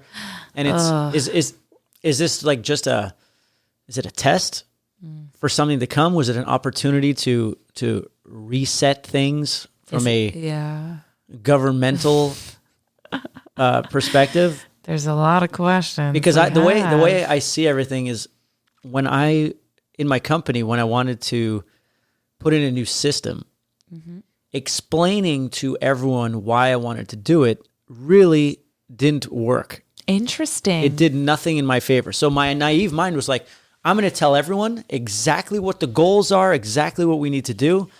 And what ended up happening was like, no one was into it. They're like, we don't want to do this. This is stupid. This is dumb. I don't want to change this. Because at that time, I didn't understand the fear-based nature of change in humans. Yep. Which is like what we talked about at the very beginning. Yeah. So if I were to say, we need to change our inventory system because if we don't, you will not have a job next week because we will be put out by our competition. Everyone's counting everything. And everyone's like, now we can fight for it. So I think when you're dealing with a mass amount of people, if you want to accomplish certain goals, you need to create something that is negative reinforcement that gives their subconscious mind the sense of necessity. It has to be done. So, and this is just a theory, but like, let's say the world governments wanted to change certain things they would never have been able to pull it off by telling people what they really wanted to do. And maybe this helps humankind. Maybe this is good for society. Maybe this is good for humans. But I think people are smart enough to know that we're not getting it all. No. Oh my God, getting it Right? all. Yeah. Like, I don't think they're giving us all the info. No, I don't think so either. Do I know what that info is? Absolutely not. Yeah. Can I use my Assume. creative brain? Yeah. And Hypothesize. and try to think positively? Yes, true. Oh my God, because there are some gifts in all this, but it's again, it's like having that, what is it, a square peg or whatever, the pick, such a pep sometimes, but, and being in a mine and saying, am I either looking for the dirt or am I looking for the gold? Yeah. We're all stuck in the same mine. We have no choice. And worrying about what's really going on really doesn't help anything. No. It's like, how can I do my best? Yes, Like, let's be yes, selfish. yes, How can I yes. be my best Yeah. version now? Yeah, period. For me and for the greatest good of all, period. Exactly. Because if I'm the best version of myself, then I'll be a nice ray of sunshine to those around me, and Yes. that will spread. Yeah. But if I'm all day thinking about they're trying to take my rights and they're trying to do this, You're exhausting yourself. It could be true. But you're also wasting all that precious energy to like that you could be using to shine. Yeah, and you're shining a nuclear sun now. Oh my God. And you're killing everyone in your fucking sight. No, thank you. So it sucks. So what do? I like to make conspiracy theories that are positive. I love that. So they want to update the system. They want to make things better. They want to do all these good things. But if they told us to do it, there'll be no sense of urgency. Brilliant. So you know what? They're going to do what they do. They're going to tell us what they need to tell us. But if I were running the show, I'd do the fucking same thing. Yeah. Like in my company, I wanted to set things up so we could do profit sharing and do all this stuff, but we couldn't do that. Yeah. And when you say profit sharing, it's not enough. There's no motivator like It's negative. not sexy. Yeah. There's no motivator like negative reinforcement. And to think that we're above that, we're not. If we don't pee, It's it hard. fucking hurts. You know what I mean? Like if there's no Yeah. deadline, we don't do it. Yeah. This is our biology. We are a rewards based Yes, we are. organism, just like every other animal. We can think we're above it. We're not. Yeah. Everything we do is to gain something. At the end, yeah. It is having an interaction, True. gaining good vibes. It is what it is.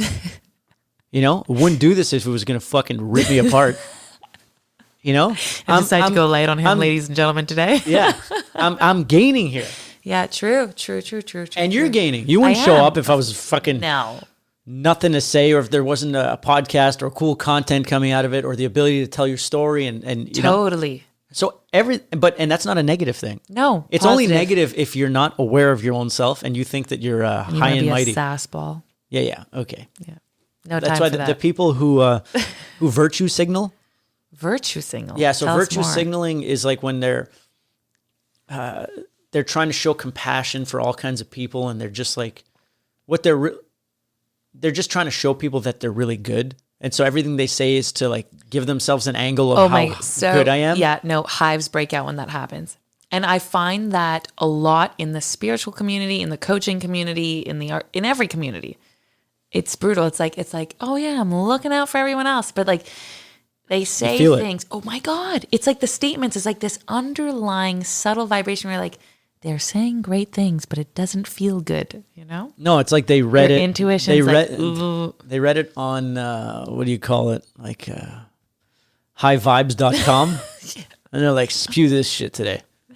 Oh, yeah. Because No bueno. because you can feel the vibration. Yes, you can. You can. And that's why I have faith, because I don't know exactly how things are going to happen, but if I could put out good vibes, Yes. Oh my God. Agreed. I trust it. Because honestly, I can't really think of anything else. Period. I can't No, have that no. much control. Dude. All I can do is have fun, be honest, say whatever, and just go, Launch. you know? Mm-hmm. And I love to think about the way human beings function, Oh, me too. It's fascinating. because we are an organism. We're brilliant. We're brilliant. We're also unaware. Yeah. Like We're unpredictable to a certain extent, but very predictable all at the same time. we're, I think, the most predictable we've ever been. But I'd like to think we're unpredictable. Well, it's good to think that we're unpredictable, but I don't think we are. Look, if we signed up for this, we know exactly what we're signed up for. We just don't know, right? You said it, not me. That's why I like doing this, because it's a dance, But it's amazing. Yeah. We don't know. We don't. We don't, and we do. It's like, it's a perfect game. You sign up for the game, but as soon as you go in, they erase your memory. Yes. But they leave subtle cues about certain things. Like I always say, like your dream career has left cues in your entire childhood. Like I remember I used to get in shit all the time in class for talking class, and it wasn't to talk badly about the teacher. It wasn't because I didn't care about what she was teaching. I love learning. I'm a learning geek, but I was fascinated with the person's life next to me. I was like, tell me more. And what did your mom say? And like, what happened with the neighbors? And like, did the dog bark when it all happened? Like, I was like fascinated. I was like, and how do you feel about that? What are you going to do? So you did that when like you were in elementary school? Yes, all the time. And I remember I used to get report cards. I was like, Dunia talks a lot in class, even though I know what she's saying is really interesting. And like, she is fascinated with the person's life. But like at the end of the day. Oh, okay. So the teacher was even aware of what you were talking about. Yeah, to a certain extent. Some teachers were not very happy about it. But, okay. You know. Like I also got that. I got really good grades, but I also talked too much in class. But what I was that's why we're here today. Yeah. Well, yeah, because like I don't shut up, and I have yes, me too. and I have no discipline, so I got to do this. No. And we have too much energy. Exactly. And I find what happened in class is too slow. 1, 2. It is 3, slow like, when the teachers were, when it was dictate time. Oh yeah. And we had like the words to study. Yeah. When the teacher was talking, before they'd say the word, I would mouth the word to them. When I was like 9, and they're like, "Did you cheat? Did you like see my papers?" I'm like, "No, it's." Yeah. Given the context, this is the only word that could have worked. Not psychic. Yes. Yeah. But maybe you are. Maybe I had this conversation because I think it's just logic. To me, it's logic. I know what's next. See you in June. I knew that was coming. Yes. I knew it. It See wasn't you in psychic. It only made sense. But it's like, okay, so this is another one of my questions is like, are we master manifestors or are we psychic? Isn't that fucked? Because Well, I'd say we're innately manifestors. Yeah, we are. But at the same time, like, are we into like, okay, psychics? We're both. Some people may get scared from that term, like crazy intuitives. Both. I think it's like a 50-50 dance between both. Well, because I don't know. I don't know if I'm psychic. I just use information and put it together. And like, where's this information from? I don't know, from my surroundings. I download information, and I'm like, well. But sometimes like the downloading sources are not visible sources, right? Yeah. Well, I don't know. It Maybe just comes to you. But maybe we're always tapped in. We just don't know. And look, we're simple creatures. We have, in the words of Elon Musk, we have limited bandwidth, like processing power, or we have limited space in this brain, so we can only take in so much. At the same time. So we're just like two, I don't know, like they always say in all the podcasts, we're just two like monkeys talking to each other. Yeah. Trying to, well, this and this and that. And like the cyborg race, like we've talked about, that comes after us, would be like, look at these fools. Let them run on their treadmills of power and let us harvest their battery energy. Oh my God. My uncle always says, he's like, we plan and God laughs. And I'm like, whoa, intense. Yeah, very intense. I've heard that before. I love it. Yeah, it is true. But that's why it's fun. Like you might as well have fun in the process. You can't plan too much ahead. You can have a clear vision of what you want in the out. Like, and I mean like not clear like I recommend you don't go like, I want my walls this color and this dimension and stuff. But you want to know like what kind of impact you want to have, what kind of feeling you want to be in, like what kind of lifestyle you would want to live while staying open to something greater. Yeah, it's about not wishing for something too specific. Yes. Like focus, like but we said earlier, enough. on the direction. Yes. I want to go in this direction. I want to be, financially independent. Yes. I want to leave a legacy behind. I want to do something that I really feel good about. Yes. That leaves the doors wide open. Global impact. So it leaves you open to find your path rather than... And continuously create. I'm going to be a record producing engineer that does drums. Yeah. Fuck. That's pretty specific. Blue drums in this shape. Only in blue. this color. Yeah. Only blue. Only. And any opportunity that like you could be a producer for all drums. Yeah, no, the blues. I know it's Post Malone's tour, but I said blue drums, and all my friends, if I tell them that I did something that's not blue drums, all my friends are going to be like, bro, you said only blue drums. Yeah. Make up your mind. That's it. And that's a bullshit thing. Because we think that if we say something, we have to tell the people that we told if we change our minds. Oh my So God. we don't want to tell them, so we just stick with what we're on. Oh my God. And they don't Yeah. fucking give a shit. Yep. Normally, Yep. if someone says, yo, didn't you say blue drums? Yeah, Yeah. I did, but I changed my mind. Yeah. And they'd be like, oh, cool. Yes. But for us, it's like Oh, but what are they going to say? my rating in the tribe of honesty Yes. is Yeah. going to go down. Oh, yeah. And that's this survival thing in us. Mm-hmm.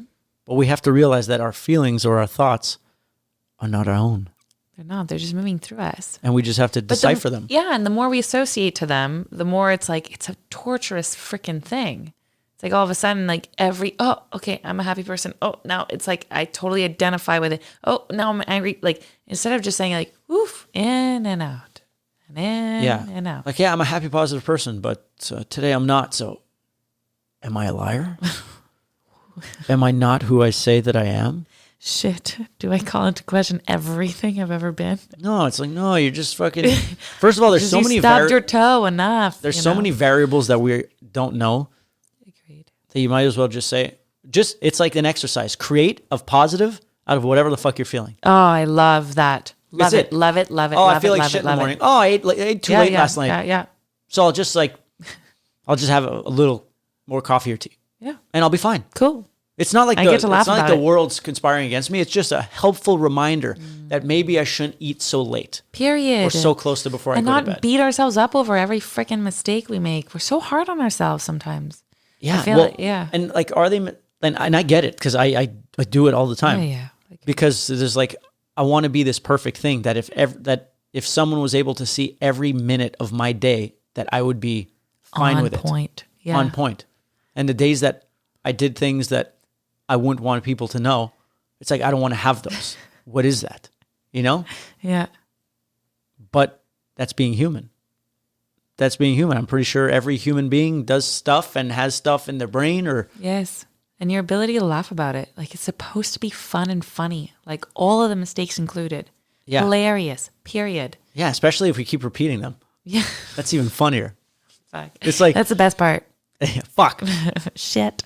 But I always say, like, so many people, I've heard this from clients over and over again, like, oh my God, what does it mean that I'm being presented this test again? Does that mean that I still haven't learned it? And I'm like, no, it's God or the universe or your experience's way of saying, where are you at with this lesson now?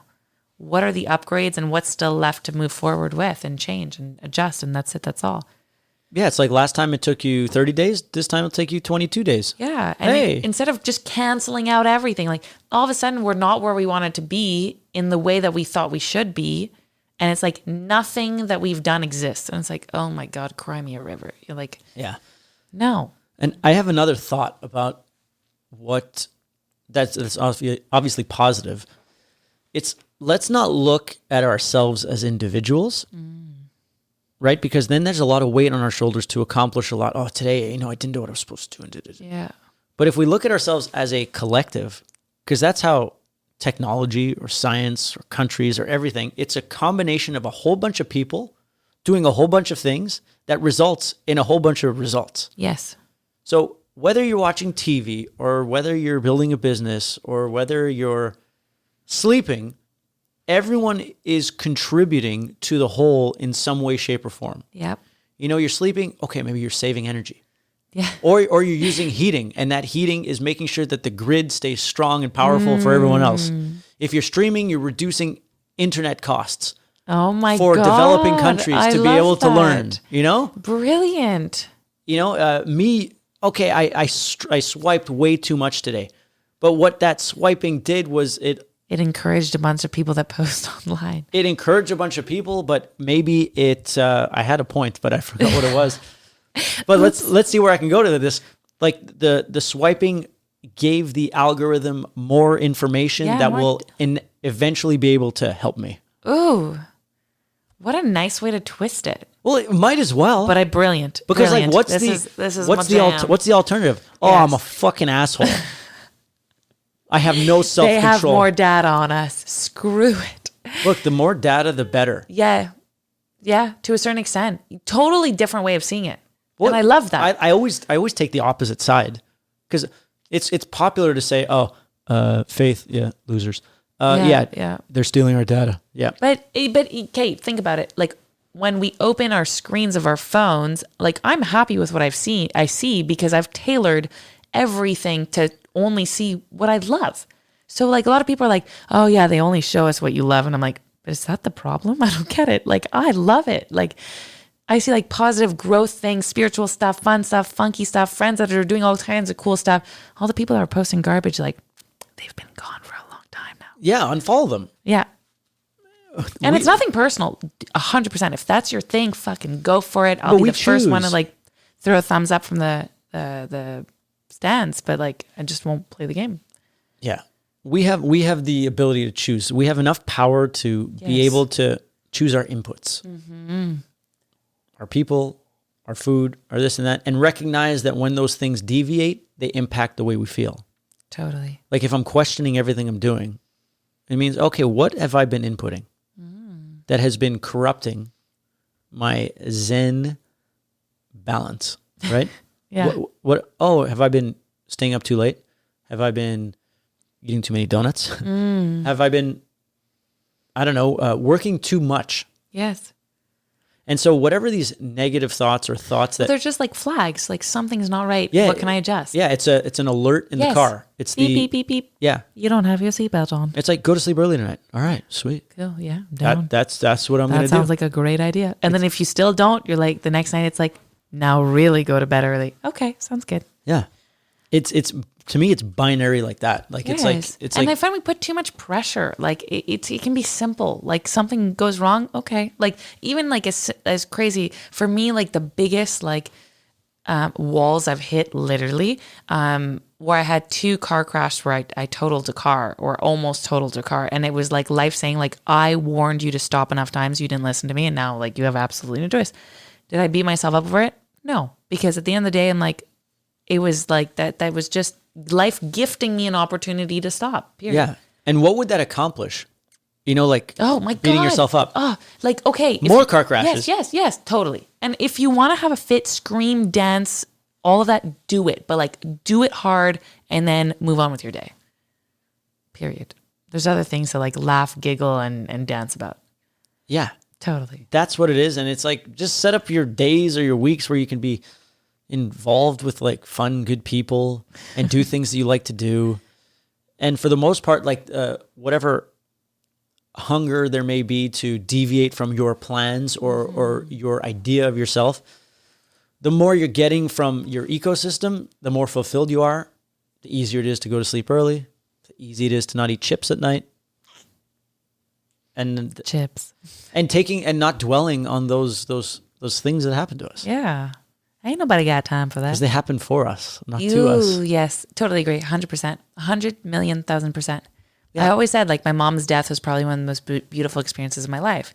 It was like the way I saw someone, and I always saw it like a show. My mom used to take me to ballets all the time. I was dancing for a dance company until the age of 14, from the 6 to 14. And basically like I always saw it as the final act. Like that's the gift of the final act. And it's just like, whether it's, and like, yeah, whether it's, did it make you feel, you know, did you get something from it? Oh my God. Like any piece of art or any oh my God, tragedy totally. or anything, it's supposed to change you forever. Totally. That's what a true piece of art is. Oh my God. And that play of your mother crossing over to the 5th dimension. Unbelievable.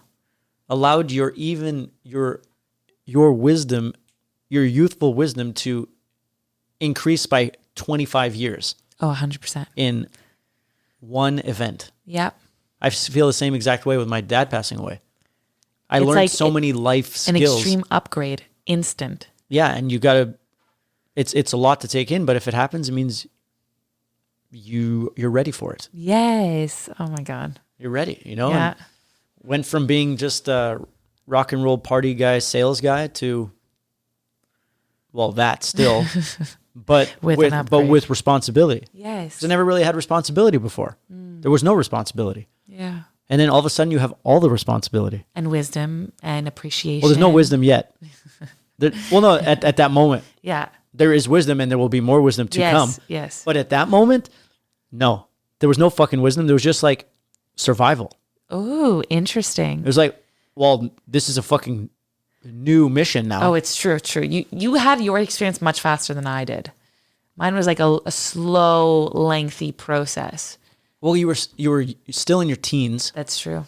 which Yes. which makes it harder.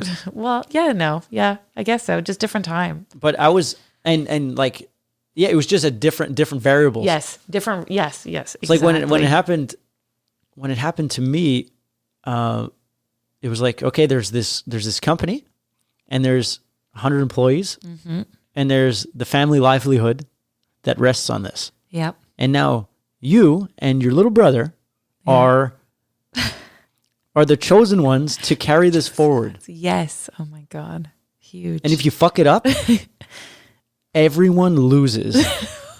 Your mother and your has dad will be upset from up there. your mother has no more house. Oh my God. Or worse, I have to live with her. You know what I mean? Yeah. And so these are not the thoughts that go in your head when like that happens.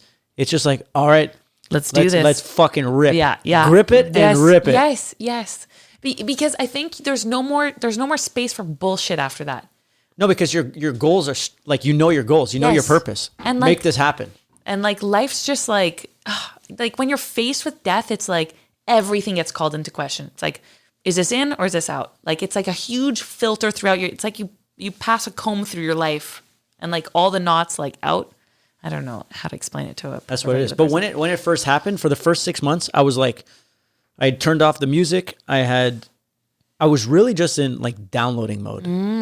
I was almost like Neo in the Matrix being uploaded or downloaded, I don't know which one it is, with like those karate skills or whatever skills, jujitsu, where it's just like downloading information and it's just like, Yeah. so I was literally like that for 6 months, like just going through the motions. And my brother was the one who was like the present and he was making things happen. Interesting. Yeah, it's like everything had changed so much that it took me like 6 months to like reformat. Yes.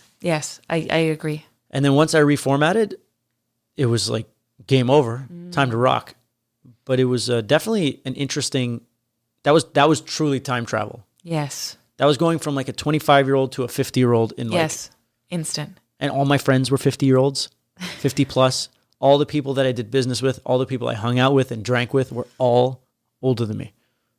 That must have been interesting. Yeah, well, not all. Yes. But most of the people I spend my days with. Then it was my weekend crew, I feel you. and they were more my age. Yeah. But You got the best of both worlds. yeah, so it was a journey. But best thing that ever happened, I grew up. Totally. And it's like my dad passed the baton. He's like, "Yeah, you got my genes. Do it. I've got another mission. Yeah. My guy. Oh my God. Time to go." Same with your mom. Yes, 100%. And it's crazy. I find a lot of synchronicities in like kind of like you, like in her and I, where I feel like she's living through me. Oh my God. There are moments where I'm like, I swear I didn't say that sentence she did. Like, or I swear I didn't look at that person that way she did. Like it's crazy strong. Or little things like basically I stepped a little bit further from pulling art into my career and doing more of the entrepreneur vibe thing and being in business in a certain way. And that was so her, more like mentoring and all of that stuff. Because So, she was an entrepreneur. yeah, in her own way. Yeah, she was in the fashion industry for years. She did fantastic. She was in sales. When she passed, she was a VP of sales of La Senza. Yeah, and her and Lawrence were super close. Lawrence Lewin, really, really, really close. They had an incredible story together. Yeah, unbelievable. So But she's in And- you, and you're totally, and an entrepreneur. yes, You're totally. building a business. Yes, I am building a business from the ground up. which Different is really world, interesting. different rules. Yes, But at the end of the day, you have the ability to totally. see opportunity, Yep. to believe in yourself, Yes. make things happen, Yeah. Make a difference. chart the uncharted. I love it. You know, Yeah, absolutely. And what was interesting too is like little things, little secrets of her life started to come up, like you had said before. After her passing, you start finding out all kinds of things. You're like, oh, really? So when I was like 18, I was like buying tarot decks, and I felt really called to like the spiritual world in that way, even though I had all these like kind of like spiritual cues my whole life. And then at Christmas, my uncle pulls me aside, her brother, and he was like, you know, your mom used to read tarot at parties. Like they would hire her to go and read tarot parties. And I was like, I don't believe you. Yeah. Did your dad even know? I don't even know if my dad knew. Like, yeah, my mom didn't That's really. amazing, It was though. crazy. Yeah. And it's funny because when I was a kid, all of a sudden it's like you start to remember things from childhood. I remember in my, like, it must have been 12 or 13, I was like going through her jewelry drawer in her walk-in closet, and there was an Egyptian tarot deck that was unopened, and I had asked her what it was. And she was like, oh, no, honey, just put that down. Like, I'll show you one day. And that thing disappeared. Literally disappeared. I, till this day, do not know where that Egyptian tarot deck is. And I really, really think with, like, at least from what I know now, is that she said, if this path is meant to find her, it'll find her in her own life, or she'll go looking for it. And I don't want to impose that kind of energy because it comes with a lot of responsibility. My mom quit reading tarot at parties because one day she read A Man's Fortune, and unfortunately, like, apparently, like, what was going to happen to him was like really tragic. And she kept being like, I want you to be really, really careful. And like, I'm just warning you, like, just be super careful. And she was like, I'm not doing this again. Like, she's like, I can't handle this. It's too much. So she liked the good stuff, but not the dark stuff. Yeah, exactly. Totally. And it comes with both. Yes. And she's a light worker. So she's like, whoa, no, thank you. Yeah, and not for me. Yeah. So I think in her way, she was like, I want, if Dunia is going to tap into this world, that she taps in her own way, and that it's chosen. Like, she chooses this path. So would you say that in a metaphorical sense, your life path is the you searching for that Egyptian tarot deck? Kind of. You know? Yeah. Literally. It's your journey towards that. Oh my God. Literally. It's interesting because we talked about Egypt, the past lives and all that stuff, the tarot. Yeah. I do use tarot, but I don't limit myself to tarot. I mean, like, I think the body and the soul has so much more to channel through than some cards, but the cards do help. Like, there are times where I talk with someone and then they're like, you should give me a reading. And so I pull out cards and they're like, oh my God. Like, the cards say exactly what we had been talking about. And I'm like, okay, I can't really deny the power of the cards, but It's a wild world. yeah, it's kind of cool. And it's so much fun. Yeah, it is. It's supposed to be light. Like, whether you believe in it or not, who cares? Like, honestly, like, the cards could say nothing. It could be woo woo wah wah or whatever. And if it brings you joy, like, whatever. Do what makes you happy. Exactly. And no matter what it is. Exactly. And if something makes long as you're someone not else hurting happy, someone. yeah, and if someone makes something else, if someone does something that makes them happy that Yes. you don't do, Boom. Good for them. that's it. That's what this whole thing is Yeah. about. We need to, yes. Let everyone do their thing. thing. Boom. Thank you. Yes. It's about time. And stop fucking judging. It's none of your business. Yeah, and stop if playing God. And if you're judging, it just means that you are Yes. exposing your vibration. totally. You're exposing your fear. Yes. 'Cause And- yeah. Yeah. Anytime we judge or compliment says more about the person that's sending that off than what we're who or what we're referring to. Because when someone's judging someone else, what they're actually saying is, I judge myself on this. what's that? I judge myself on this. Well, yeah. Well, they're saying, well, if I was in their position, I wouldn't be able to hack it. Ooh, interesting. That's all they're saying. I didn't hear it that way. Yeah, that's just if someone's knocking you, they're just saying that, well, I don't have what it takes to do what that person's doing. Boom. That's all it is. That's all it is. And all we can really do with those kinds of people is just lead by example. Yeah. Keep doing our thing. Like my dad used to say, kill them with kindness. Oh, I love that. And that's it. Yep. And that is it. Kill them with kindness. So I think that's a nice way to wrap things up. Totally. What do you think? We're over my God. 2 hours in. It was deep. It was great. We went deep. We went juicy. We did. We did it all. That was amazing. Thank you so much. Well, you're so welcome. That was lovely. Yeah, well, we're not done yet. Oh, We're not done yet. We're going to play a little game. Okay, cool. No, there's no game. Oh, okay. Sorry. How do people find you? That's the game. Oh, you can find me on Insta. My name on Insta is Dunia, DUNIA _Darwiche, DARWICHE. Yeah. So Insta is the best way to reach me right now. Website's in the works. Very exciting times and lots of events and everything coming up. Okay, so let's say someone is really digging your vibe and they want to like schedule some kind of thing. It would the best kind of let's say coaching session or intro session or whatever is to find you via your Instagram. Yes, fastest way. Great. Yeah. So that's going to be Dunia's Insta is going to be in the description of like the YouTube and Spotify Yes. and Apple Podcasts. I'll include the coaching email in there too. You can link it in there. Wonderful. Amazing. The least barriers to entry There you go. as possible. I'll give you my address, just kidding. Yeah. Hey, whatever. And on my end, I'm starting a community thing Okay. called The Fifth Dimension, where all the fans of the pod and the music and all that stuff can join in, and it's on Discord. Ooh. So Discord's a new thing. I never even knew what it was. I've heard of it, but I haven't, like, you asked me, I would be like, I don't know. Apparently, like, I'm still learning it. So by the time this podcast comes out, it's going to be ready. So I have to. It's called time travel. Yeah, of course. So yeah, the link will be in the description as well. And Discord is really a place for people who are into this kind of stuff to just go and have a community with amongst themselves. So it's not like, oh, I'm going to be on, come talk to me. I'll be on sometimes. Amazing. But it's a place where everyone can just go and then form this niche, this pocket of fifth dimension people who like, spirituality and like the fifth dimension and goofy stuff and rock and roll and whatever. Unfiltered. Yeah, well, exactly. And share the podcast, share the music, share movies that we like. So it's a world. Apparently, like in Discord, like there's a video in there, like video feature, and people just hang out on video chat. What? It's like MSN Messenger, but Oh my everyone's on God. video. That's fantastic. And like sometimes they don't talk. Like that's what like just hanging out that's what yeah. together. Everyone just hangs out. This is the new version of hanging out. So I don't know, but that'll be up. I'd like to thank our sponsors, Smoke Show Hot Sauce. Woo!